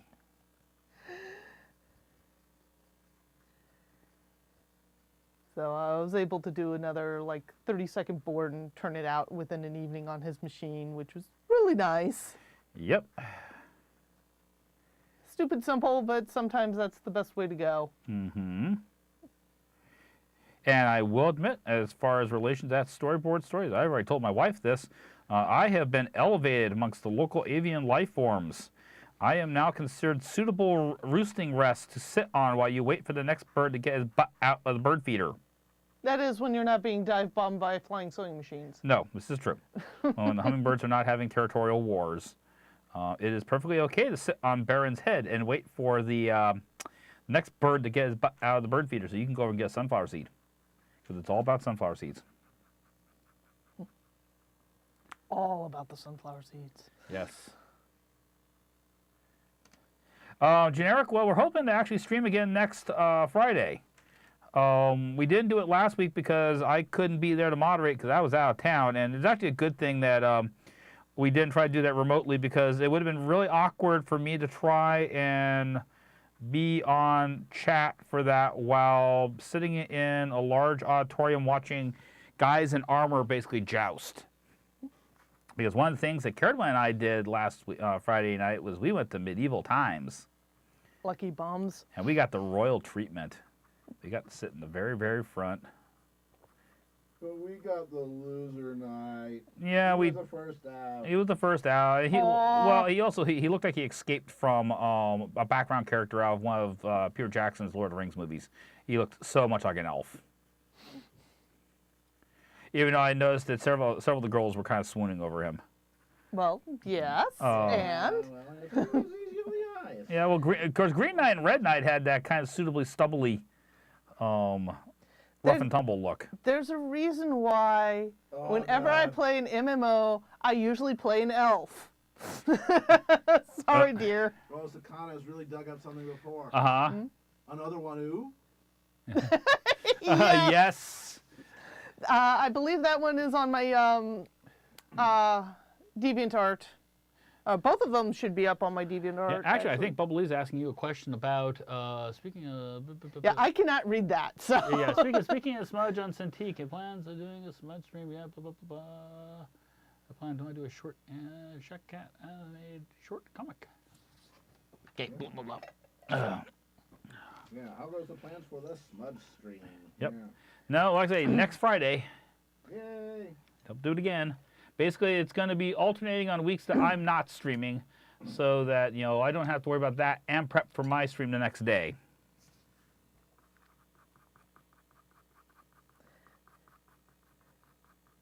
Oh, by the way, Lars says, good to see you. Yeah, and the my stream is actually over on my channel, not on his channel. Right.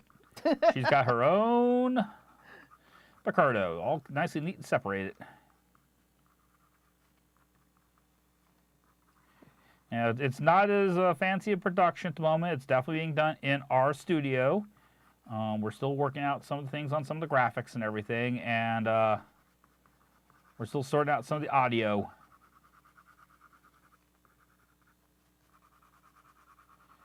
Questions. I'd like to get some way where we can get the good quality audio, picks up my voice no problem, but doesn't pick up the refrigerator. Good luck on that. The mic on those little Apple headphones just picks up everything. Yeah, let's get like some of these Lafayette lapel mics instead. We need That and we need some sort of cord, because right now the headphones is just long enough to reach, but if I turn my head the wrong way, things go flying. Yeah. You just got a whole lot easier to shop for. Yeah, we need something like a splitter, and we need some. Well, one of the tricks with me is that I, for a long time, used these really nice Logitech headphones with a mic built in. And unfortunately, all the headphones out there now, for some reason, are so heavy, they actually, over time, give me neck problems. So I had to revert to using, like, Apple earbuds. With the mics on them. And they actually work surprisingly well. Yep. The problem is you can't necessarily control the gain. Well, we probably could if I went into the system, but you're dealing on that funky Mac thing, so. Well, you go into OBS and you play in the audio on OBS. Well, OBS has its own settings and everything like that. We can go in and tweak that, or if we can get Larsus on your stream at some point to tune in, Larsus could give us probably all kinds of advice, because Larsus is amazing and does this for a living.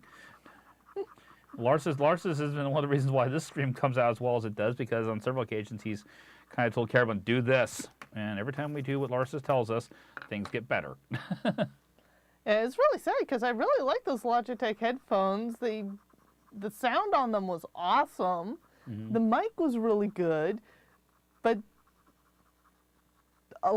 everything just seems to be so heavy that it was causing me neck pain. Like right back in here. So I'm going to have a source for something for a smudge that mounts on an arm and audio interface. Yeah, actually. I mean, I've got a couple good studio mics. Yeah, the problem with a lot of studio mics is they pick up everything. Yeah. Yeah, that's why we do the lapel mics. You notice how you don't hear me very well. Yeah. But yeah, we were using the Apple earbuds that came with my iPhone. Okay, OBS, Open Broadcast Software. Is that correct? That is the correct abbreviation. Yeah. It's free, isn't it? It is very free. Yeah, it is open source. It's very good. It's what we use to do the streaming here. Of which, Larsus, how is getting your studio setup going? I know that's been something that's been, was slowly progressing, at least around time of BaronEngel. Is that gotten any further, any closer to being a reality?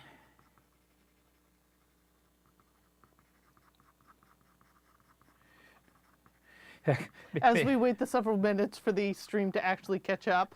Yeah, I'm kind of wondering at some point if we should all just kind of pool our resources and pay for a plane ticket for Larsus to come out, because Dusty would love to have him come over and check his audiobook recording levels. We would love to have him come over here and check this stuff here. Maybe on the other hand, we're asking him to work.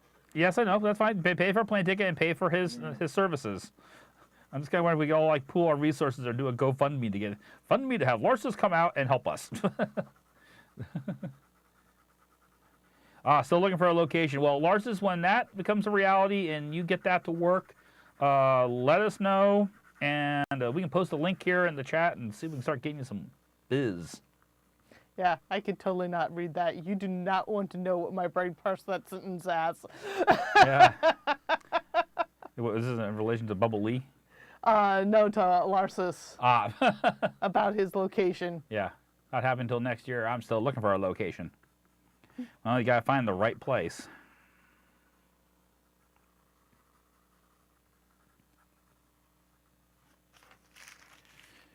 Okay.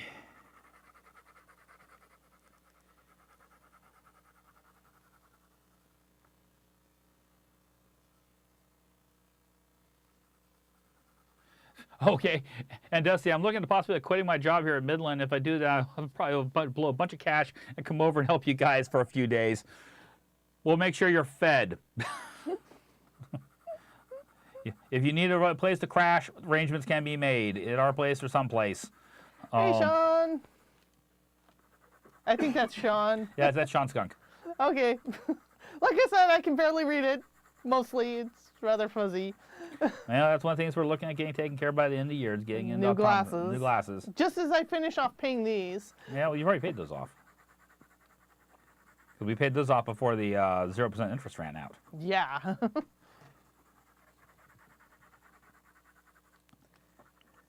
But they're still rather new glasses, so. I said, well, basically, see if you can just have little lenses replaced, keep the frames and replace the lenses. We plan on doing it with my glasses because the frames are in perfect shape. They're doing just fine. And they haven't gotten so dorkishly out of style that yeah, arrangements can be made.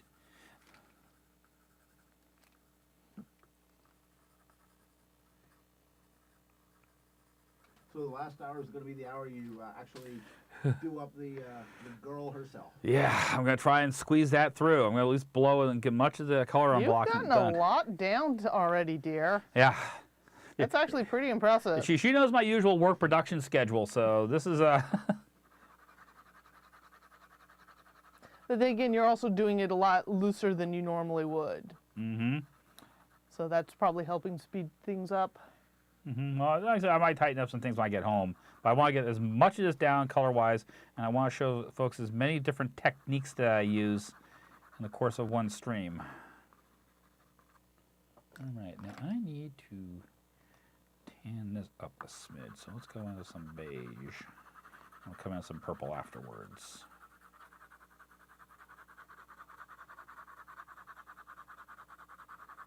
And that gray underneath will keep this from getting too yellow.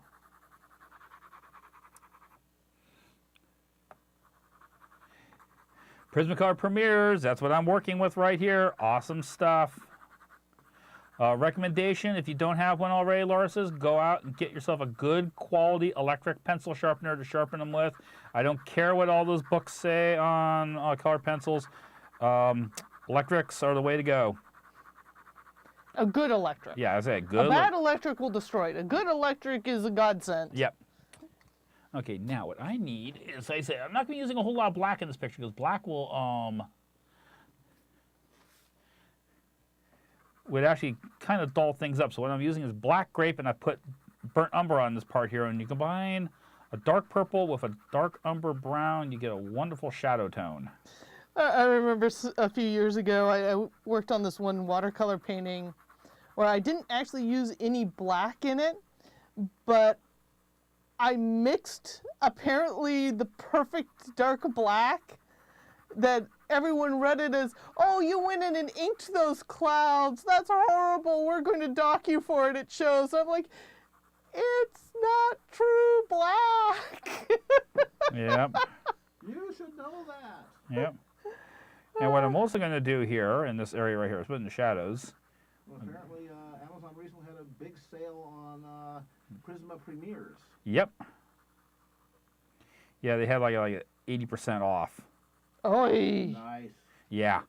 It was like individual pencils were like under $1 a pop. It was like, oh my God, Lord Almighty.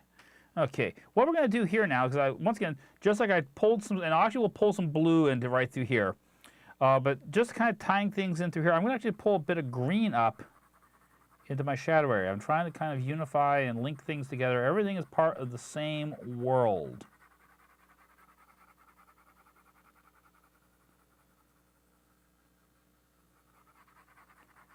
Okay. Yeah, one of the interesting things about watercolor with the mixing of the black is that the paint you lay down on the canvas is not how it looks like when it dries. Well, if it's watercolor, it's paper. Good night, Cato. Unless you're using watercolor canvas, Yep. which is weird stuff to work on. Yes, it is. I actually don't like working on it. But, and of course, half the time you're mixing your own colors, so you're kind of putting it down and praying it works and that it will dry in the right direction. Yeah. Very much a case of roll your own. Mm-hmm. Yes. Good night, Cato. Glad you could join us. Okay. Yeah. Notice you put down a pretty significant amount of shadow there. Mm-hmm. I'm guessing you're going to be pulling that out and sort of blurring that a bit. A little bit, yeah. But this is where it kind of light's coming through like here. Yeah. And this is where the tree trunk's kind of rolling around. It's in the shadow area, but we'll kind of smooth and even that out. But you notice here, if I put some blue in, I'm pulling that up through. So once again, that keeps the links things together. Yep. And folks, what momentarily looks like white on camera is actually the reflection of the light on that media. Yeah. That's why it just dries out and goes away. Mm-hmm. And that's one of the advantages of using the solvent over the using water, is that this works very, very quickly. If I was doing this in watercolor, I'd have to stop and your breakout blow dryer, and then we would be having no conversation for the next few minutes because all you'd be hearing is whoosh. Or we'd have to be doing like one of those cooking shows where I'd have to have like the picture at like 4 or 5 different stages along the way.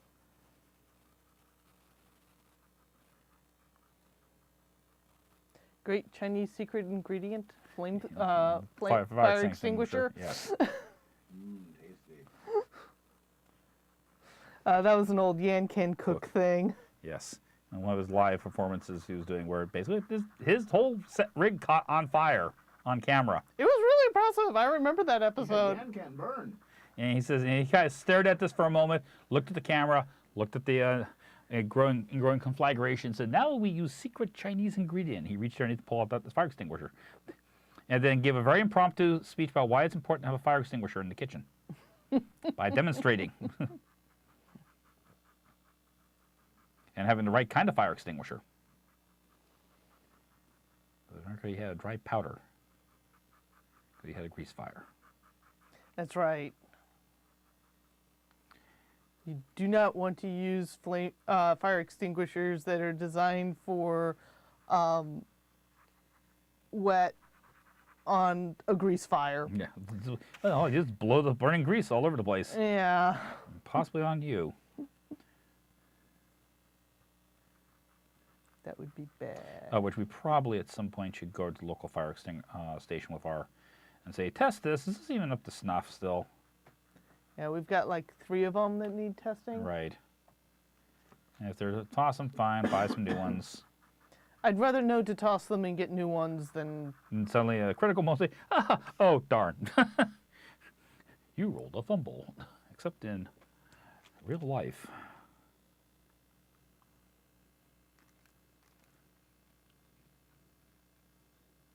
Gosh. Gooshy. I actually don't like using gouache. Gouache has... Some people really love it and swear by it. You swear at. Yeah, I swear at it. Well, I use it just because it works with the color pencil. And, of course, for a lot of illustrators, it was a classic illustrator's medium. Mm-hmm. In fact, a lot of times you see watercolor illustrations, actually what they mean is gouache, because it doesn't have the problem of, now we're going to illuminate this for photography. Oh, we just shined the light through and all the colors went away. Yeah, gouache, also sometimes referred to as water-based oils, even though there actually is a water-based oil paint now. It's not the same thing as a gouache. Yeah, well, just because they gave you looks kind of like oils when you knew how to use it. One of my heroes, Angus McBride, did a lot of work in gouache.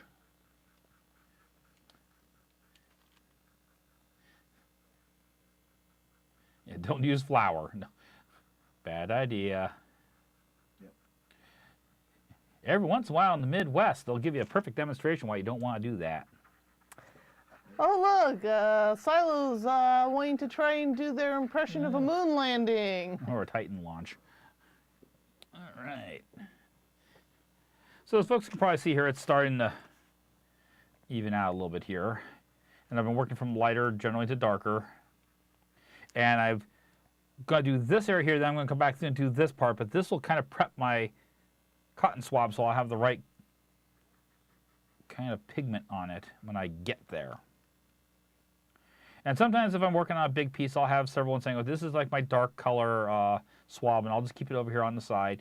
And sometimes you can actually finish a piece and say, I'm going to be starting on another picture in another day or so, and I'm going to be using some of these same colors again, so I'll just hang on to the cotton swab because it's already kind of like seasoned or prepped for the job.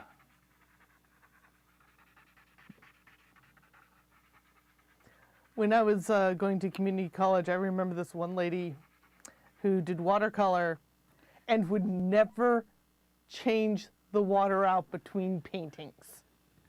So everything became grayer and grayer over time. What was interesting is it didn't. She actually knew how to work with it that way. It was like amazing. Part of her medium. Yeah. It was just part of her medium, but it's like.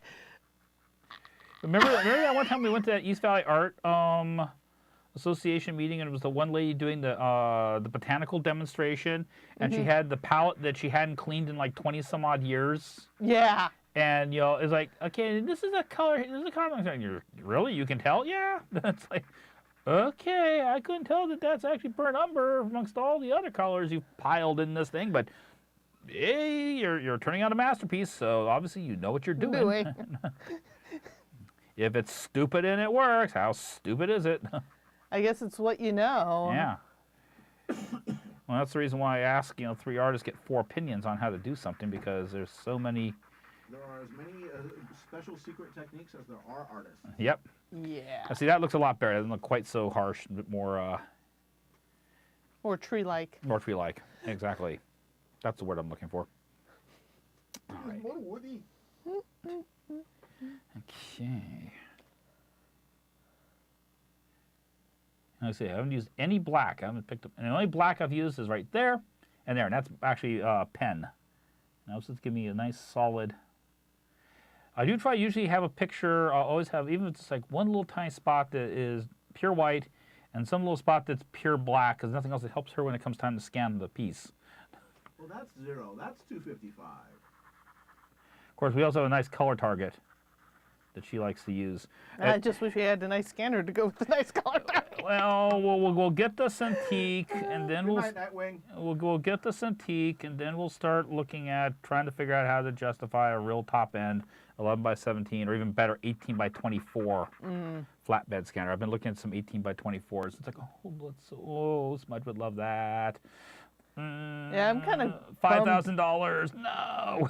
I'm really kind of bummed Agfa got out of the business. Yeah, Agfa made some utterly amazing scanners. Their stuff was amazing. Yeah, High Top wants to know what scanner you do use. Right now, I think That's the Microtech XL 9600, isn't it? this is like our 4th Microtech Yeah. XL. They're cheap. They're large. It's not even 11 by 17. It's A. actually A4. Yeah, I think it's an A4. Yeah. Which is the European size. So even though the bed's 11 by 17, the software purposely cuts it in. So when you look, But it's the cheapest one you can get at that size. yeah, $175. They last for about, in my experience, for about 5 years, and then the LED bulbs die, usually in great horrendous deaths. Yeah. Just so you know, folks, if you been watching the pre-show and everything, and you see like the Roan cover and Duel at Midnight and Defending the Princess and all those big, My Former Home, and or Carradwin's piece over here of the Tanabus, some of those pieces are almost like 30 inches by 18 inches, and she's taking and scanning it in smaller than 11 by 17 segments, and then she basically tiles and stitches those things together. Every time he does something that large, I kind of look at him grumpily and then do the work, but it is annoying work to do. And sometimes I wish we could do like a little video, even like a speed paint video, to kind of show, this is my wife, and this is amazing, and this is why you should really respect her, because she does this amazing stuff, and I can't figure out how she pulls this off, and she does it better than the tiling software does. Because we've tried tiling software, and it all blows. Larson says, my gold vision found a pair of Cintiqs that suddenly fell off a truck last week. Colonel Hogan, I know nothing. Nothing. To have that sort of free capital cash. But alas, alack. Eh, Artists don't get that. yeah. Unless they turn into art. Oh. Well, it depends. I know some. I did this in, in the Andean mountains, under the instruction of a wizened shaman woman. It's like, therefore, this is $17,000. Yeah. Yeah. At that point, you're paying for the prestige. You're not actually paying for the art. Yeah, or- What are you actually buying? Well, it's like Yeah. Brian talking about, you're buying as much the story as the actual work. Okay, so we've got something here I can kind of work with here. I'm going to take one. I've got 10 minutes before we got our next break. I have not actually gone in and done anything up here in the clouds. So before we take next break, I'm going to actually at least get these clouds kind of started up here. Little fluffy clouds. Little fluffy clouds. You guys all sit, man. I am so flying fast and loose tonight. Woohoo!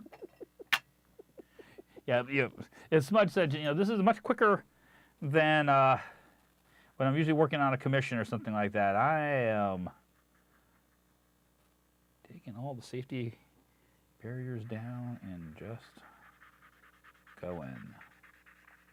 But the point here isn't to turn out, award-winning masterpiece. I'm just trying to get a general piece done here. Okay, that's going to get this grass and this hill and things kind of at least good enough that I'm willing to call that. All right, I'm not going to be working with the solvent for a few minutes, but I do need more. Question, dear. Next week, do we want to try and get you a Genius Bar appointment for the Apple Pencil? Mm-hmm. Yes, I would, because I'd like to start playing around with the Clip Studio EX on the... I'd like to start playing around with the Clip Studio. So really it's not so much for me to do it, so you can borrow my iPad at night. Right, okay. Okay, well, I'd never buy it at night because you've gone to bed with it like your security blanket. That's only because I'm watching videos on it before I go to bed. If you need it, you can always come in and borrow it. Yeah, this is what married couples do, by the way, just so you know. If you're Why'd you borrow my underwear? Well, all of mine were dirty. yeah, if you wonder what, if you No, ever, we don't go that far. if you always kind of wonder, gee, I need to write about a married couple, but I'm not in a relationship, just listen to us.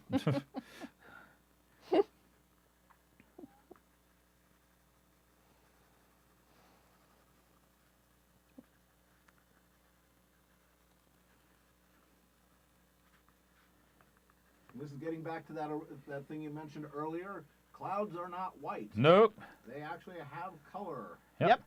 And they have an underside and a top side, and they have a side that's going to be illuminated by the light, and the side that's not. And the color is often dictated by both lighting and also the consistency of the cloud. Yep. And the environment around it is like, get down here close to the ground. I'm actually pull a little bit of green up in these guys. Sakana, his spare pencil isn't Pairing. doing the Bluetooth pairing thing. Right. And His actual pencil that he normally uses has gone Elvis. somewhere in the apartment. I'm pretty certain I took it out of the bag like before we went to a con and said, well, I don't want to lose this, so I'm going to put this someplace safe. Right.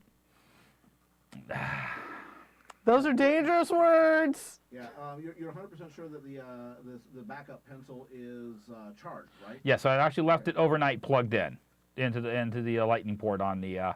That was the first thing I thought. Well, maybe it needs to be charged up. The other possibility we can do is in your tray on your desk. I found the adapter so you could take it and plug it into the charge unit direct.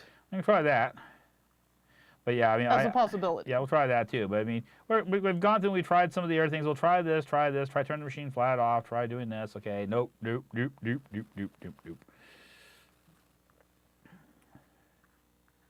I've lost so many things to a safe place. Yeah. I should like said, oh, I left in the bathroom at the local bar or something like that. That'd be perfectly fine. Orca asks if we're still pet sitting the refugee puppies. No, they've gone back home. Yes. Yeah, say the owner's house was safe by about half a mile. Yeah, and I But can- there was still a lot of smoke in that area that you really shouldn't have been breathing for a while. Yep. Yeah. My sister and her SO had to do a flea, even though their place was perfectly safe, because they were just having problems breathing. The air quality was deteriorating Yeah. dangerously. Good night, Badger.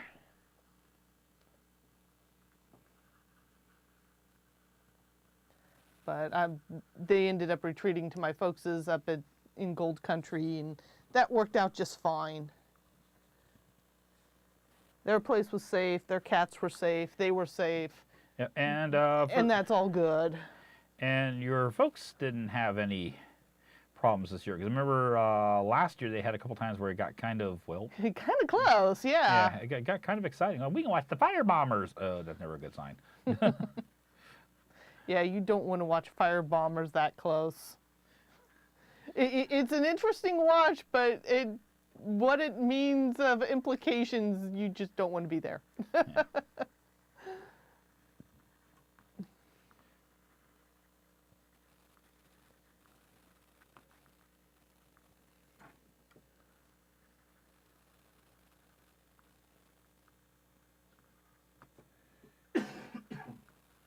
Excuse you.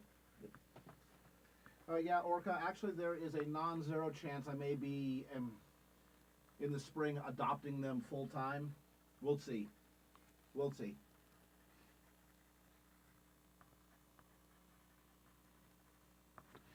Okay, that looks good. Now what I need is you. Come over here, Eggshell. Yeah, I still wish we were in a position where we could have pets, but Not happening. Yeah, yes, I've been Yep. dogless for the past, for the past several months for the first time since, oh geez, 2001. and that was with Capri. That was Capri. Yeah, and they've been dogged ever since up till February, and it's been a major change, and I don't like it. Yeah, you find there's a thing missing in your There's life. a hole in my life, and I do not like that. So I will fix this come the spring. Now you'll notice I'm breaking out the eggshell, and I'm putting eggshell in these clouds, because once again, clouds aren't white. They've got all kinds of other colors in there. In fact, I probably will come back to this after the break and get these blocked in with some solvent. Because I want to get this kind of blocked in because this is behind Lyra, and before I move on to Lyra, I want to get the background objects done. So at least want to get this, established and set in. Also put some pinks into these guys.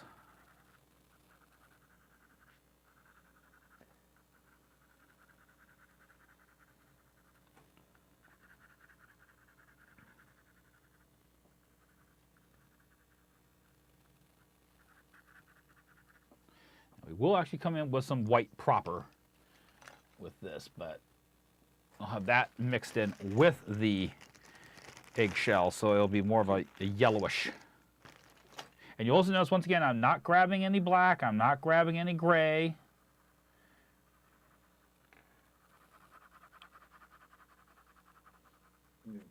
Generic says, MLP movie. Was it just me, or has DHX finally gotten good at dancing ponies? They have gotten better, but we saw real dancing ponies. Yes. When we were down for medieval times, that one Frisian they had out that was doing the, Yeah, the moves. yeah, Unsa, unsa. yes, Frisians, they're fabulous and they know it. yeah. Every Frisian I have ever known has been, Marvelous. check me out. No, They're no. all Fabio, you know. Yeah, Yes, no, they're Fabio in horse form. no, check me out. No, I mean it. Check me out.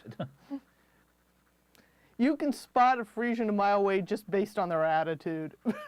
Yeah. So it is 8:29. Yeah. Organize it. We'll come back after the break, and I'll do a blend of color through this just to get this blocked in so that I've got the background so I can go on to Lyra here. So why don't we do a camera swap? I'll switch glasses so I can look at the monitor here. Oh, and if you folks could see this table, during this break, I may actually take some time and bust this a little bit. It's getting kind of Skanky? piled up with pencils. And I'm afraid I'm going to have a pencil avalanche here at some point. Look out, sudden gust of gravity. Right, so we're going to be gone for another 5 minutes, and we're going to come in for the last hour, and you folks are going to see how much of a mint-colored pony I can get put down in 1 hour. Just spill some mouthwash on her. You're so sunny. Yeah, I'm funny. See you guys in 5. Right. Bye. Bye. It's true, we are We're back. Yeah. Mm-hmm. Yeah. Say, I'm Smudge and I just got real ugly. You can sit around the dinner table with that one. Okay. All right. You've seen me do trees, or tree trunks. You've seen me do grass. You've seen me do hills. You've seen blue skies. I'm going to do some really quick, just blocking of some colors on some clouds, and then we are going to get on to mint-colored pony. Like I said, just take some Listerine green stuff, splash it all over the picture, call it done. No. No. Doesn't work that way. And put some stuff, anything's left over, I'll try finishing this up tomorrow. But I want to get as much of this done tonight for you guys so you can kind of see the process. All right. Let's switch cameras. Straight back to it. Switch back cameras. Switch. Sitting here yakking isn't going to make this happen. Okay. I need a new cotton swab for this because I don't want a green cloud. I pulled it. Come to me, my mouse. I pulled it. Come to me, my mouse. There we go. Get that ugly thing off the screen right here. All right. There we go. Just rub it with Listerine strips. Perfectly. Minty fresh.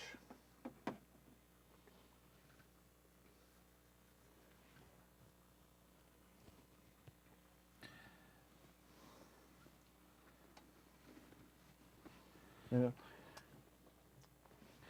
Now this is going to look probably a little bit weird because once again, this is actually the first layer of color I'm working in this area. All wild toxic appears. Oh ho, hello.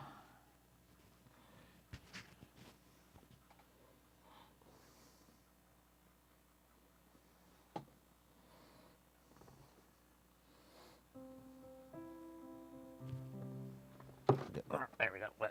Shift so my butt's in the right place. Okay. Yeah, the poor old toxic is going to find out that Picardo is being a butt tonight. Yeah.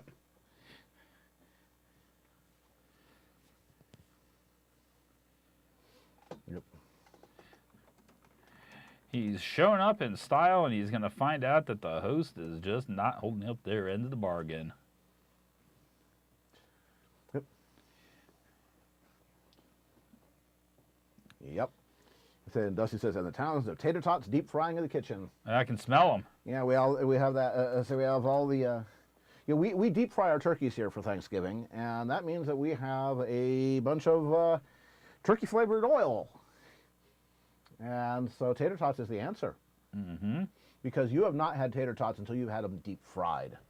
It matters. Yeah, it makes a big difference. It totally changes the whole experience. They turn much more into crispy croquettes at that point. Which in a way is kind of what a tater tot is anyways. Really, yeah. Actually, I'm going to switch Well, there's a lot of... Switch to a bigger brush. Yeah, there's a lot of lowbrow food that has its origins in highbrow food. Mm-hmm. Simple first. Lyra or Bon Bon is better pony? Lyra because she's not insane.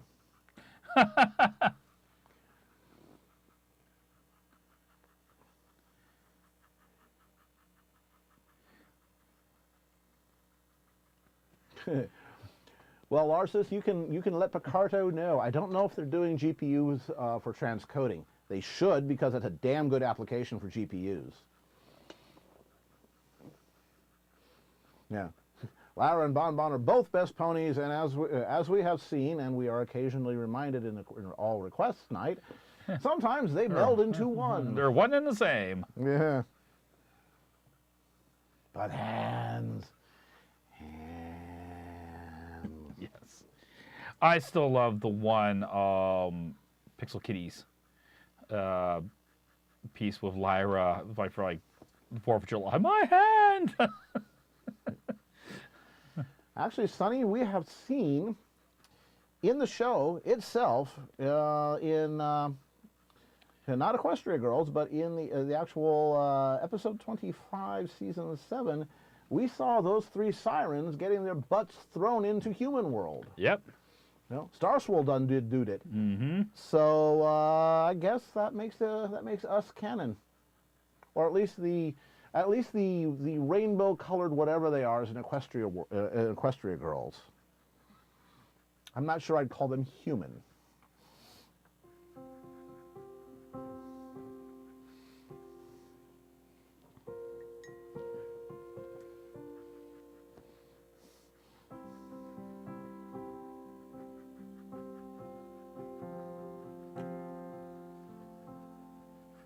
I thought I'd never hear of the tater tot experience. Well, let me tell you about my tater tot experience.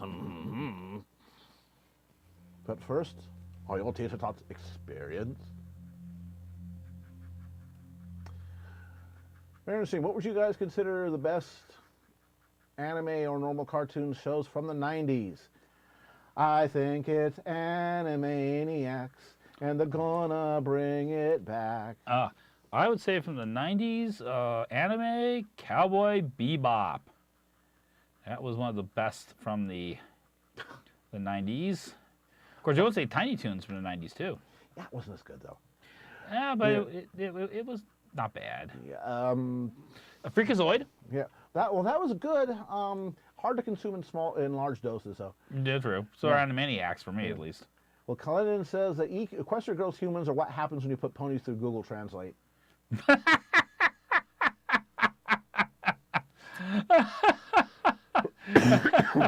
Okay, I like that. Well, we haven't seen humans coming into the ponyverse. So far, it's only been one way. Give it time. I would still love to see a main 6 swap for a day.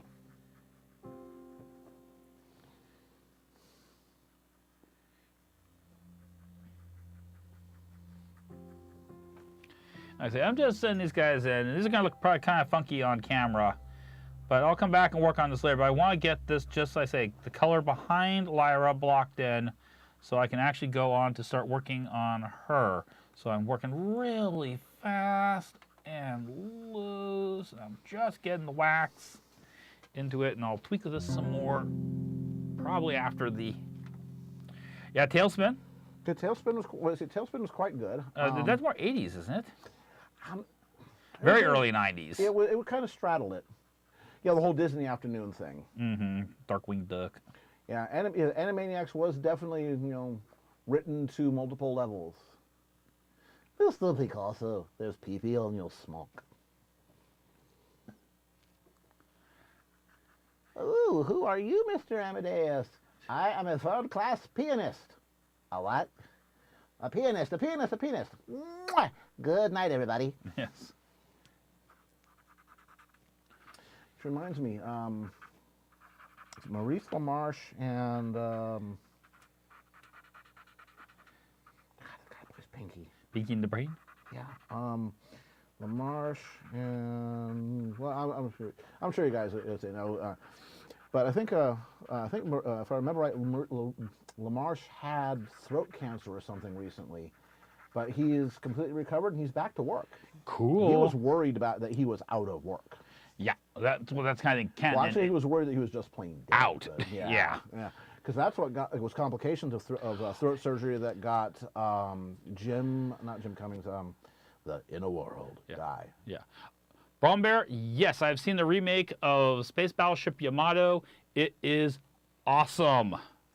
It is great, and the next season is supposed to be coming out soon.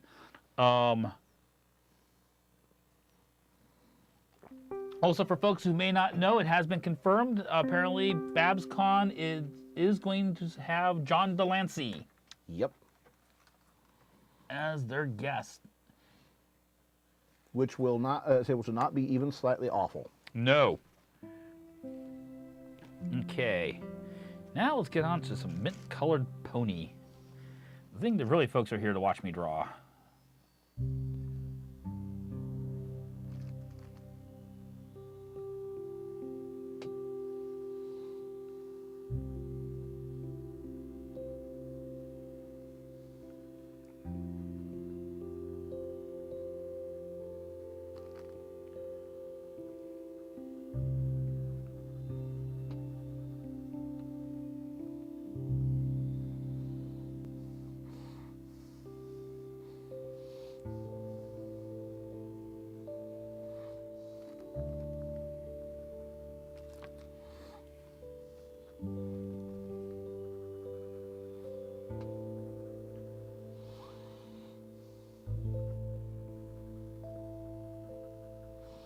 And what I'm doing is I'm taking some light green and I'm bringing that in, and then I'll use some true green for some of the darker shadow areas.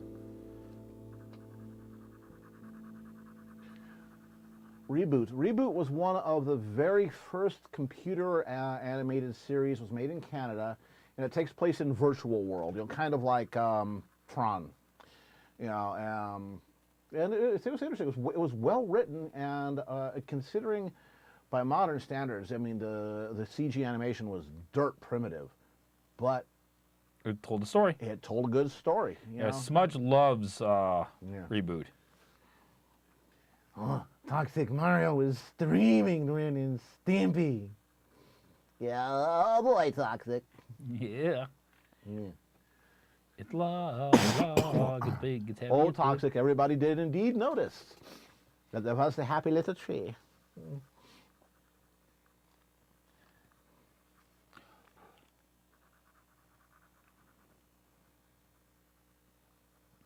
Yeah. Classic Tron, well, it was, I think it was the first movie to use CG in any major extent. I'm sure there were little tiny bits and pieces of special effects and things like that, like, you know, putting a wireframe. Well, hell, they did that in Star Wars. They did that in Andromeda Strain. Yeah.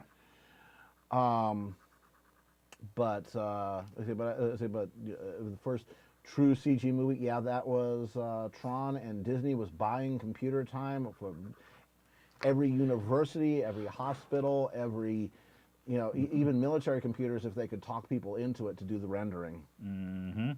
And the crawlers couldn't see what they were actually doing. They were just putting code on a screen. Yeah. No preview mode. Yeah. Toxic, these are just regular Prismacolors. Yep. You know, I mean, they're not like the Crayola ones, but yeah, these are just the regular Prismas that you can buy in any premium art store. Yeah, in fact, apparently Well, Amazon apparently has a great sale on them this weekend. Actually, I know another premium art supply store. Should That's I tell right. them about a premium art That's supply store? right. We need to do our last hour plug. Yep. Oh yes, Last Starfighter, Robert Preston. I love Robert Preston movies. Mm-hmm. But at the moment, we have one other thing to tell you guys about.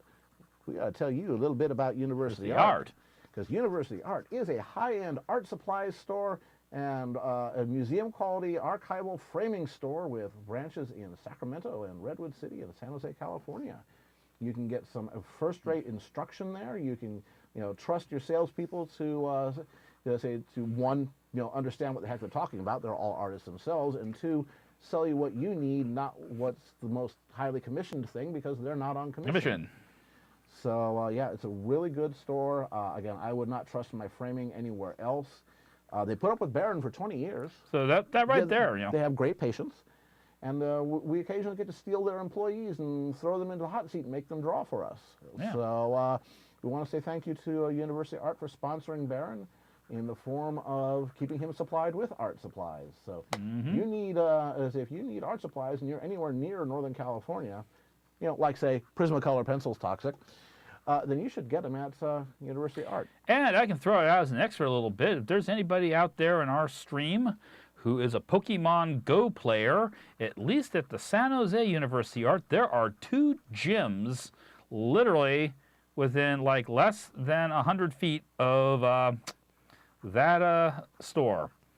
So if you want to do some Poke hunting or throw some folks in a gym or something like that, that's like my wife did So today. there. Yeah.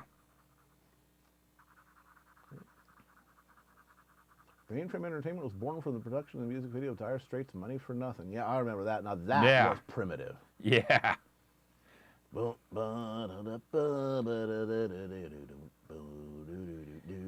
And then Weird Al Yankovic had his movie UHF, and they had to go through a great bit of trouble, I've seen there, to recreate the animation. Yeah.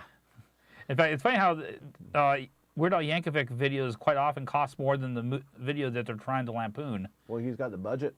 Well, it's trying to go back and actually find all the elements. Hey, Lego. Yeah, you and me both. Yeah, I had a cold a couple of weeks ago, and now I got that little tiny bronchitis thing that lingers forever. It's not contagious or anything. It's just annoying. Wild West Cowboys of Moo Mesa. No. I would much rather watch Brave Star. Yeah, that got mentioned actually somewhere. Yep, Brave Star. Yeah. some say. His stance on EA is somewhere behind a burning panel van in their parking lot, and that due to a sudden lack of choices, he's the next best choice to star in a Netflix series. All we know is he's not the Sting because he's BaronEngel. That's right. And I'm a 6'5" boob. Does anybody have an unusual Black Friday story, shopping story? I avoid brick and mortar on Black Friday like the true plague that it is. I don't want to get trampled. And the funny thing for me is, having worked 20 years at University Art didn't have Black Friday massacres like you always hear about. Well, it's a different kind of. Yeah. Everybody was at basically Best Buy's tear gassing each other. So actually, sometimes the Friday after Thanksgiving was very, very quiet. I mean, when I was in UA today, it was actually fairly quiet. You know, Jeff was hanging, holiday ornaments. I mean, there was people in there shopping and everything, but it wasn't the people taking a sudden leave of their senses and doing things that they would, or normal circumstances, not do in company and public. Yeah, but just bring a little bit of blue in here, one, because of the sky, and two, I want to just kind of balance out this green, and I want to make certain she is not the color of the grass. Contrast is your friend. Yes, it is. Yeah. Don't go into Black Friday without body armor. Hey, I know this store that's selling body armor cheap. Yeah. Well, hello, Jawangi. We are indeed looking at Hello, hello. Welcome, welcome. Doing a kind of speed paint. I've been working on this for the last, 3 hours. Yeah, this is basically a pencil sketch when he got here earlier. I'm just throwing color down, trying to get this as done as possible before the stream ends tonight. Let's see, who else got here? It's yeah, and you will find, unfortunately, that Picardo's being a little bit burpy tonight. Yep. Yeah, we understand. It's a holiday, But yeah, so be patient. We noticed that it's all the popular channels that seem to be getting it, so that means it's a transcoder problem. There'll probably be a fascinating memo on Monday. Yeah. Okay. Okay, let's now make Bonbon a more even color. Okay, this is not been used yet. Good. All right. So our folks who are just kind of dropping by for the first time, watch the magic happen. Toxic, if you haven't seen this before, pay attention. All right.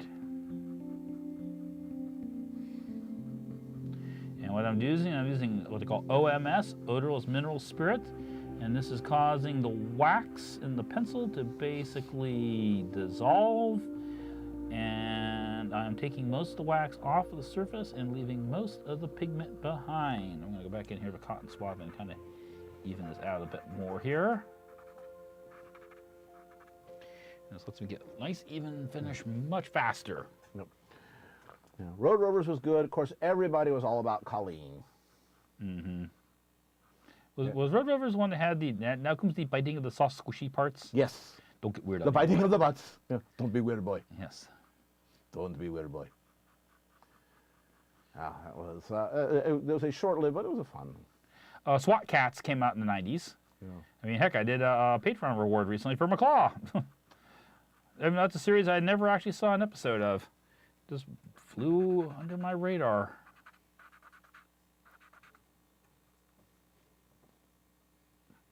It's magic. There you go. Sakano did her Black Friday at Cabela's. There was no trampling at Cabela's. Yeah, for folks who aren't familiar with Cabela's, it's a hunting and fishing. Right. Hunting and fishing store. Very good one, by the way. Mm-hmm. That's right. They just bought Midway. No, Bass Pro Shop bought them. Oh, Bass Pro Shop. Yeah, Bass Pro. Yeah, basically. Yeah. We have a new Bass Pro Shop in San Jose. I've been after. You haven't been? I haven't been there yet. We'll have to go. After the holidays. It's definitely an experience. Mm-hmm. It is so opposite of most Bay Area stores. Just in the whole attitude thing. It's like, Yeah, since I want to get back into freshwater fishing again, I figured I'm gonna need to get some new gear.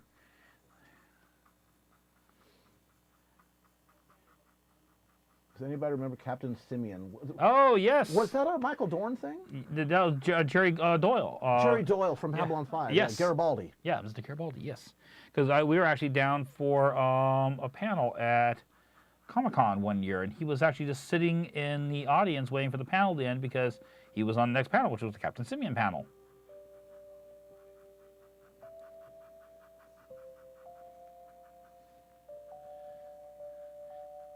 Inspector Gadget was more 1980s, if I remember correctly, because I remember that when I was in college.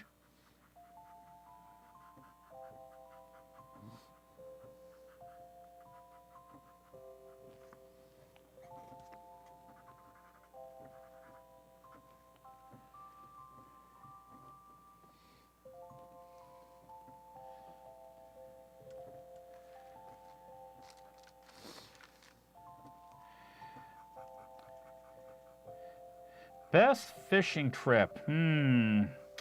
Well, there was some pretty amazing hikes in the early 80s into the Sierras, into, little streams. Especially because we had permits to do what they called trailblazing. We were allowed to get off the trails and go cross country.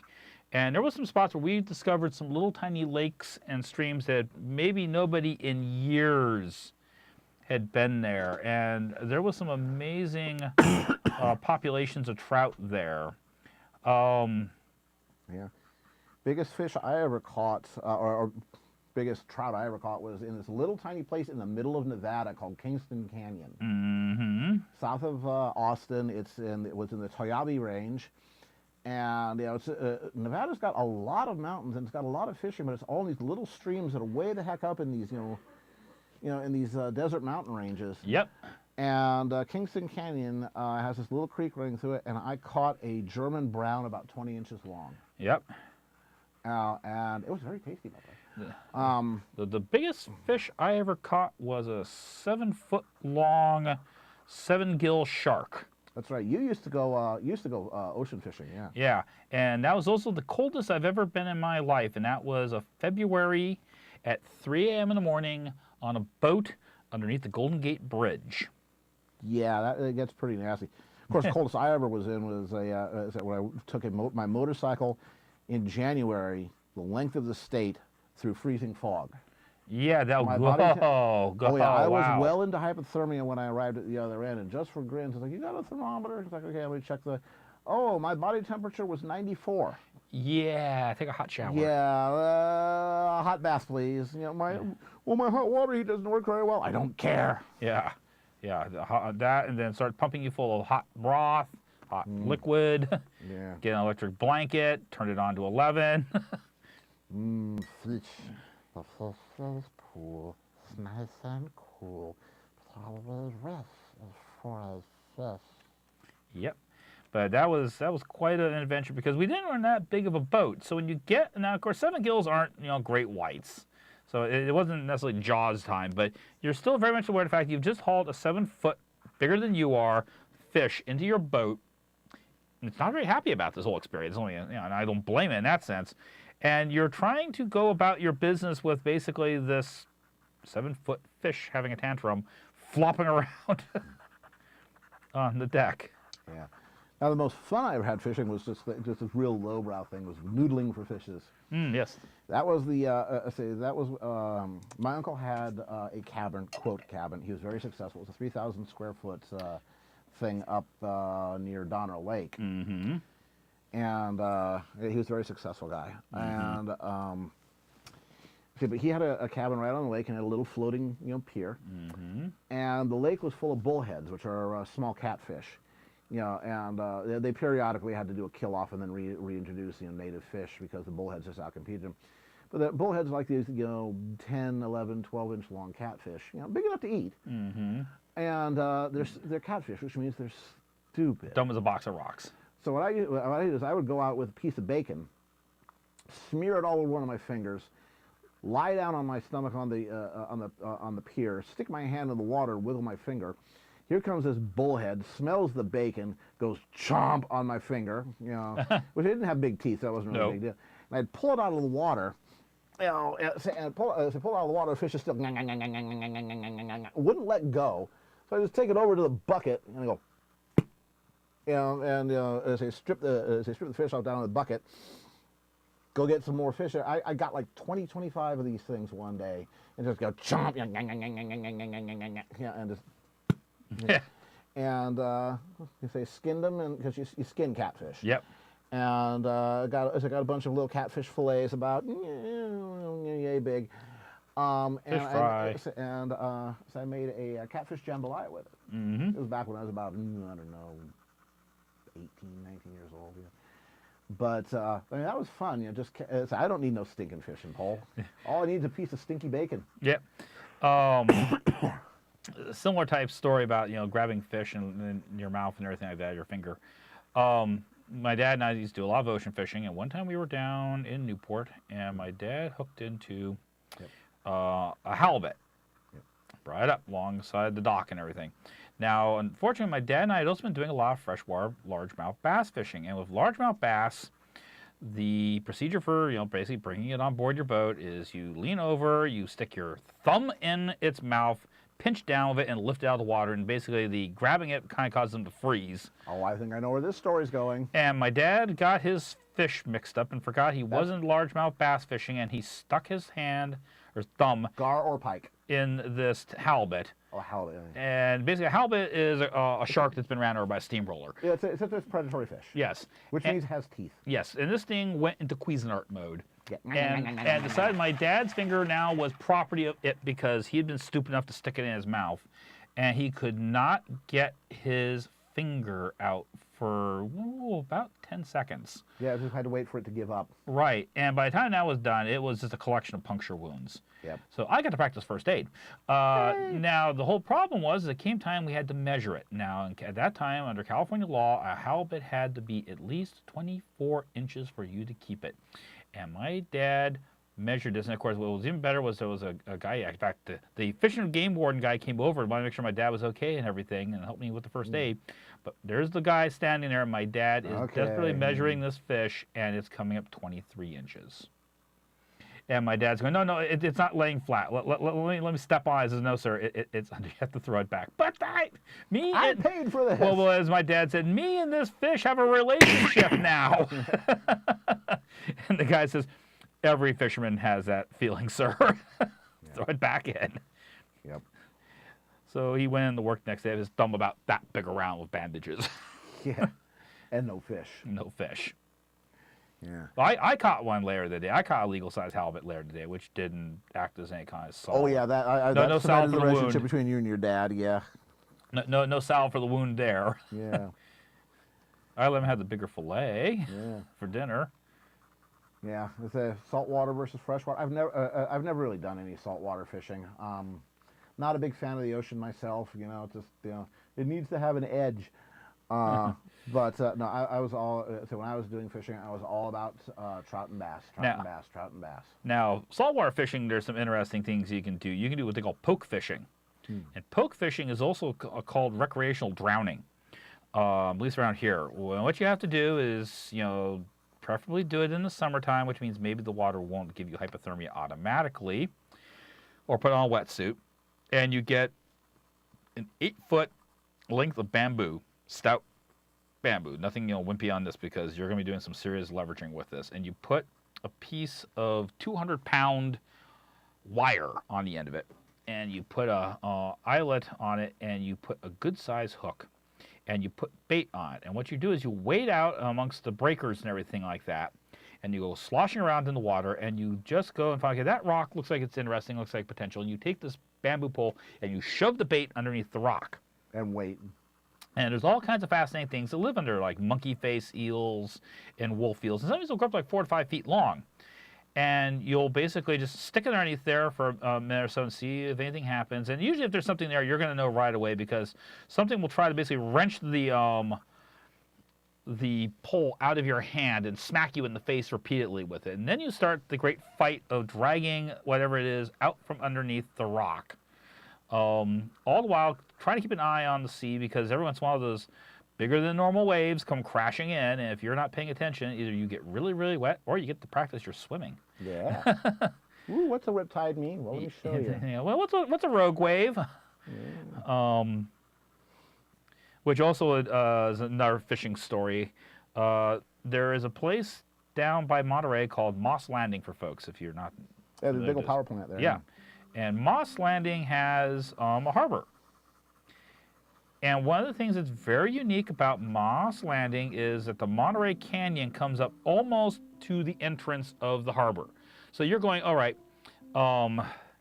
here you are, you know, Moss Landing Harbor, okay, 60 feet, 70 feet, you know, 80 feet. Okay, we're right at the jetty.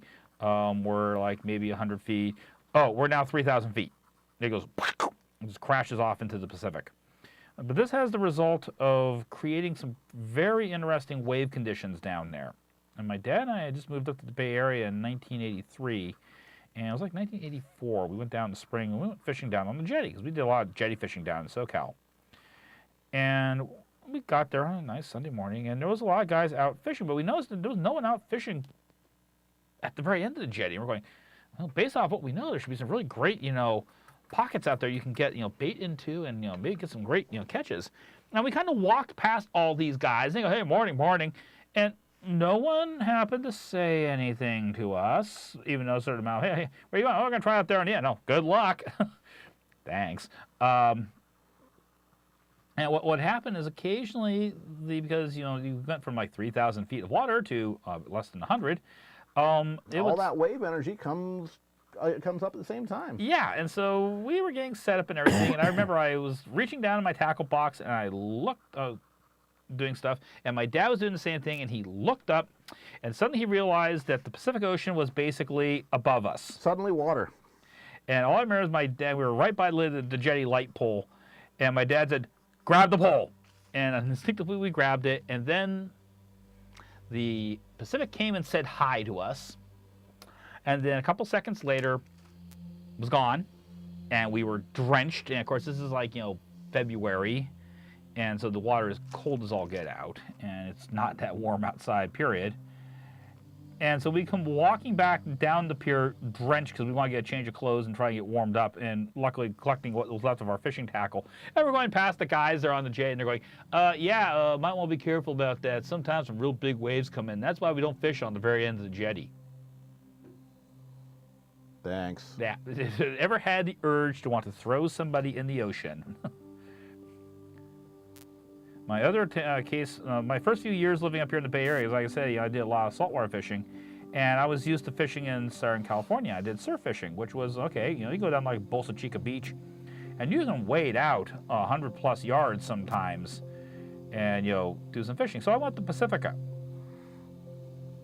And Pacifica, if you've ever seen the beach down there, you'll notice that the waves break, and then the waves go away, and then they break again right by the shore. And what I wasn't reading the surf right, and what that meant is about 40 feet offshore, there was a trench about 50 feet deep.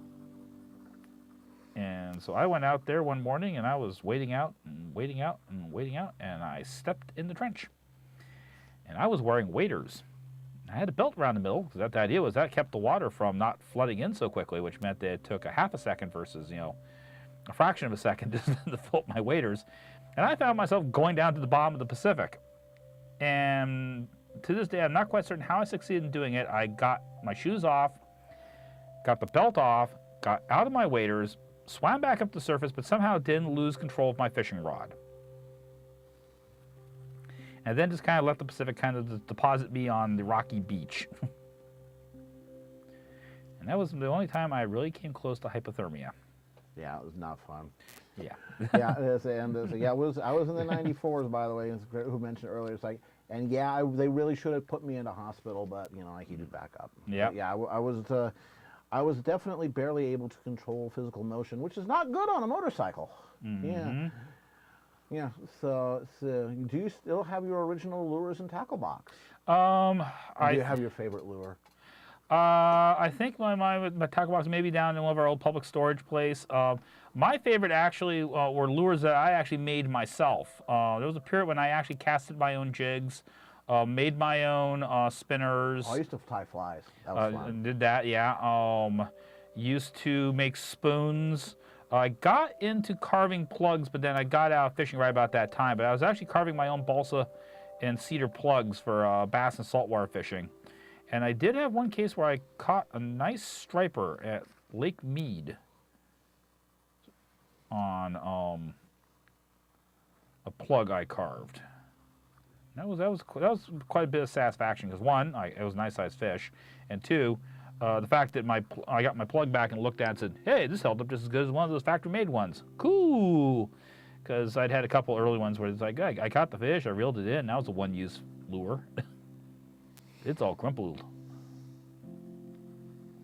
Or as Brian puts it, most fishing lures are designed to catch fishermen, not fish. Mm-hmm. It's also true of some art supplies. This is true.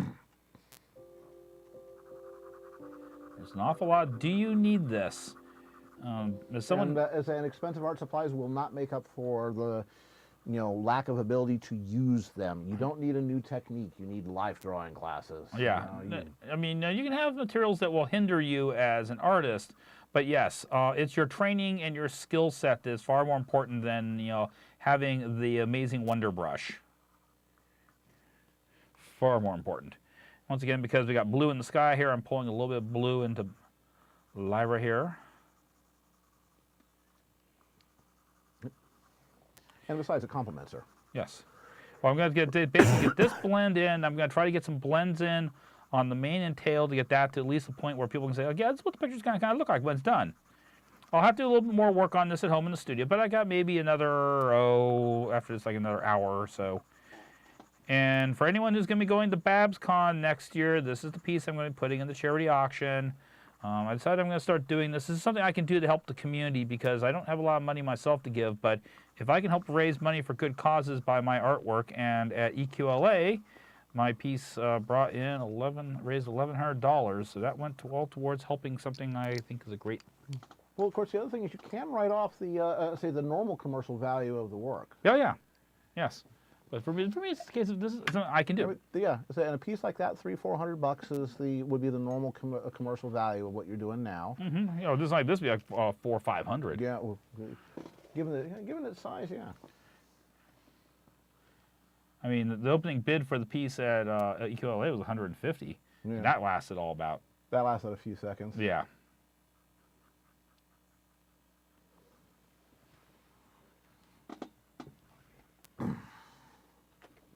There we go. Yeah, EQLA actually went pretty well. In other words, I'm sure there were problems going on behind the scenes, but we didn't see them, and that's the true test, because there are always problems at a convention. Mm-hmm. But again, as long as it doesn't involve ambulances, or paddy wagons, or lawyers, it's fine. Yeah. To people out there who are considering working for a convention, your aisles in a dealer's room need to be wider than 8 feet. That may be the minimum for fire code, but you want 12 feet. Mm-hmm. The dealer's room was packed like sardines. To the point where it was detrimental for, conducting commerce. Yeah, people couldn't get in and around. People couldn't, linger in front of somebody's, table, and inspect the wares without like feeling guilty about, blocking the aisle. So off they go, and you wouldn't get a sale. But it was overall it was a good convention.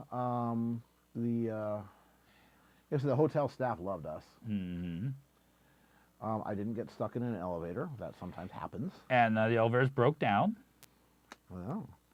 So that was a good thing. Yeah, they stayed working. Yeah. I think Dusty sold all of his guitars, which is good. Yeah. That saves on shipping. Yeah. Dusty, if you're in the chat, you can verify that. Did you sell all your guitars at EQLA? Pretty dang sure, yeah. Let's see. What else about the convention? Well, again, uns,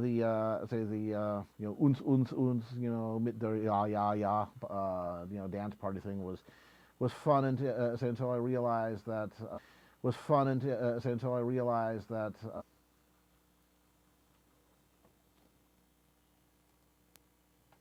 Yep, net burp. And don't forget Lyra's horn.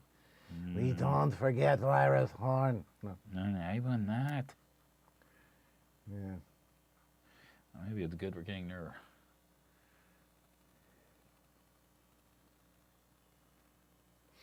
Tickling her bum with a brush.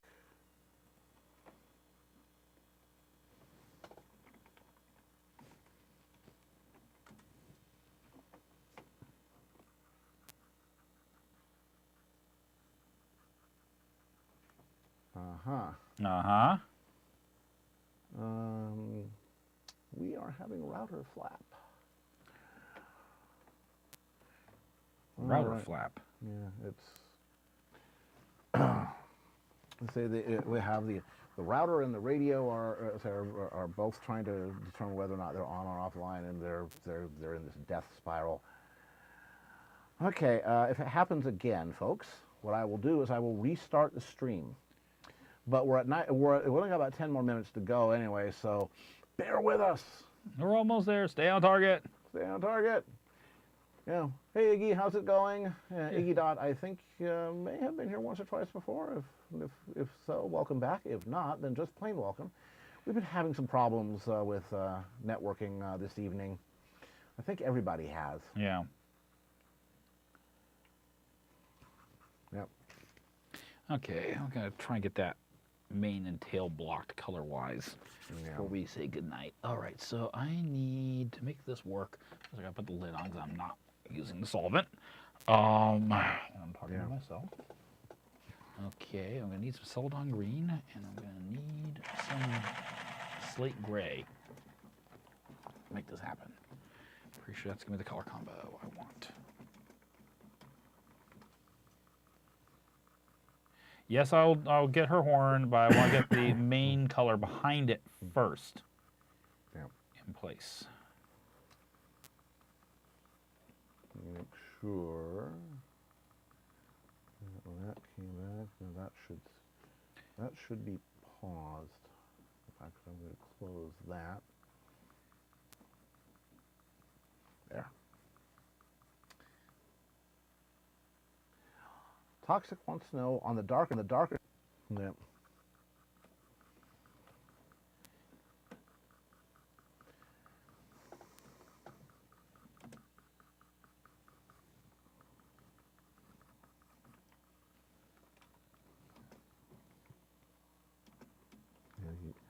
Worse, not better.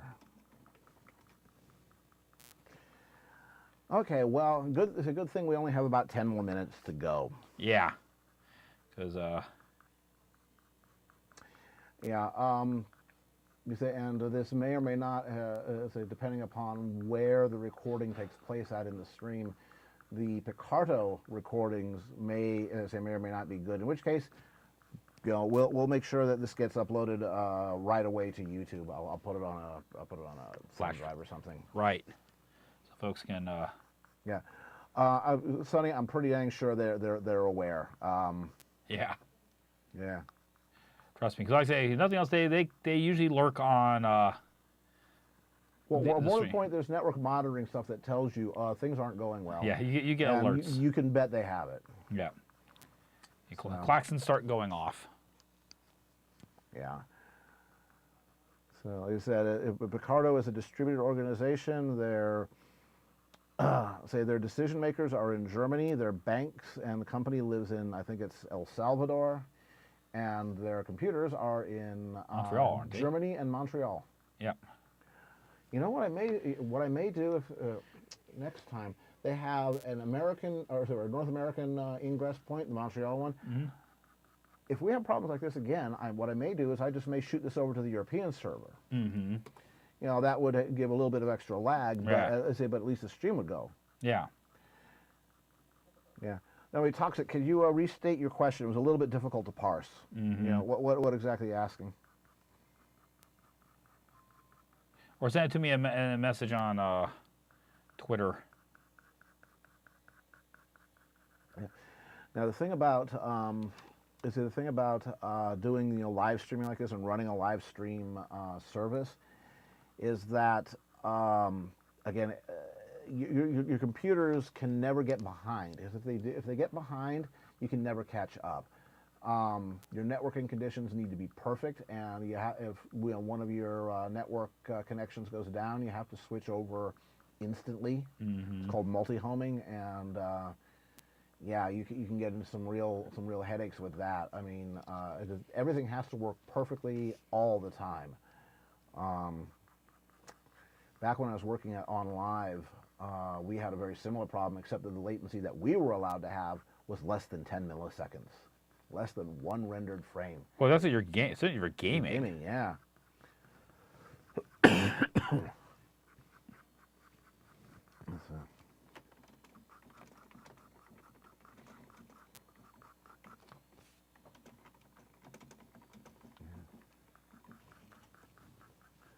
There we go. Yeah, well, it's uploading right now. It says kilobytes per second, 1095, 1067, 1074. Okay, fine. Well, we're glad that as many of you have been patient. Yeah, I mean, the Saturday after Thanksgiving, a lot of people traveling, a lot of people have other responsibilities. Okay, basically he's asking if, say, if the shading like on her back and underside of her butt and all that, is that just more of the base color, or are you actually using a darker color blended on, say, over a lighter color? A little bit of both. Primarily it is some darker color, and then I'm mixing some lighter color in to help kind of Right. ease the transition. Right. Yeah. Okay. And then the away goes the net. Okay, fine. I will type in the answer. Blend in. Let's say blend in more base color, then add darker shades and blend those in. There we go.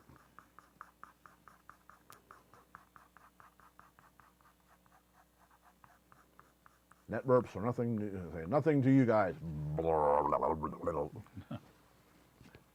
Me positive role model from the 90s cartoons was the great Wakarosi. Do-do-do-do-do. Burp, burp, burp, burp. Yeah. And again, I'm sparing you folks. I can roar with the great Wakarosi and keep up through the entire song. As eyewitness and true testimony, yes, he can.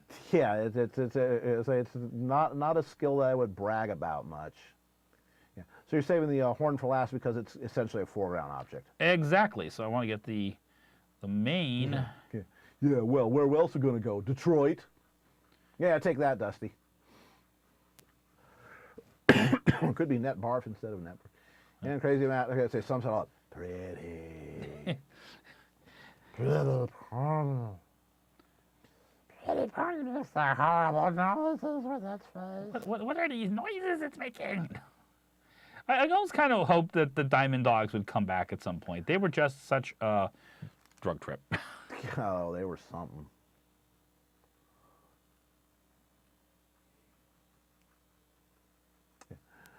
Bubba Lee, again, on the Smudge Marks Angle Works YouTube site,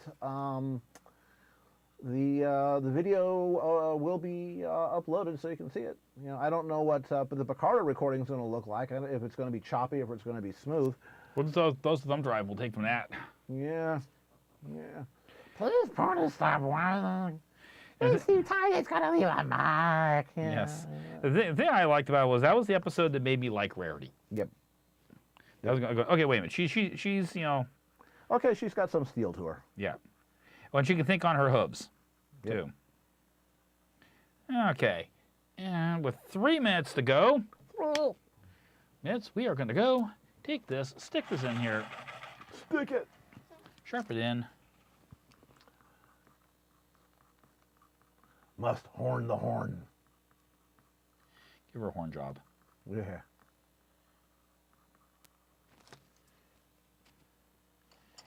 Candy, what happens when you lick a unicorn's horn? Yeah. Yeah. Yeah, Toxic. He uses brushes to get a fair amount of the solvent down, which is Gamasol, or Gamsol rather, and again brushes for blending, paper towels for large area blending, And cotton swabs. Not Q-tips, because Q-tips have too much cotton. You want the cheap store brand with the fiber paper bodies, not wooden or plastic, for sort of medium-ish pushing around the colors. And just so I can kind of say, hey, we got the bulk of this thing in here. Blah. Tongue color. Yep.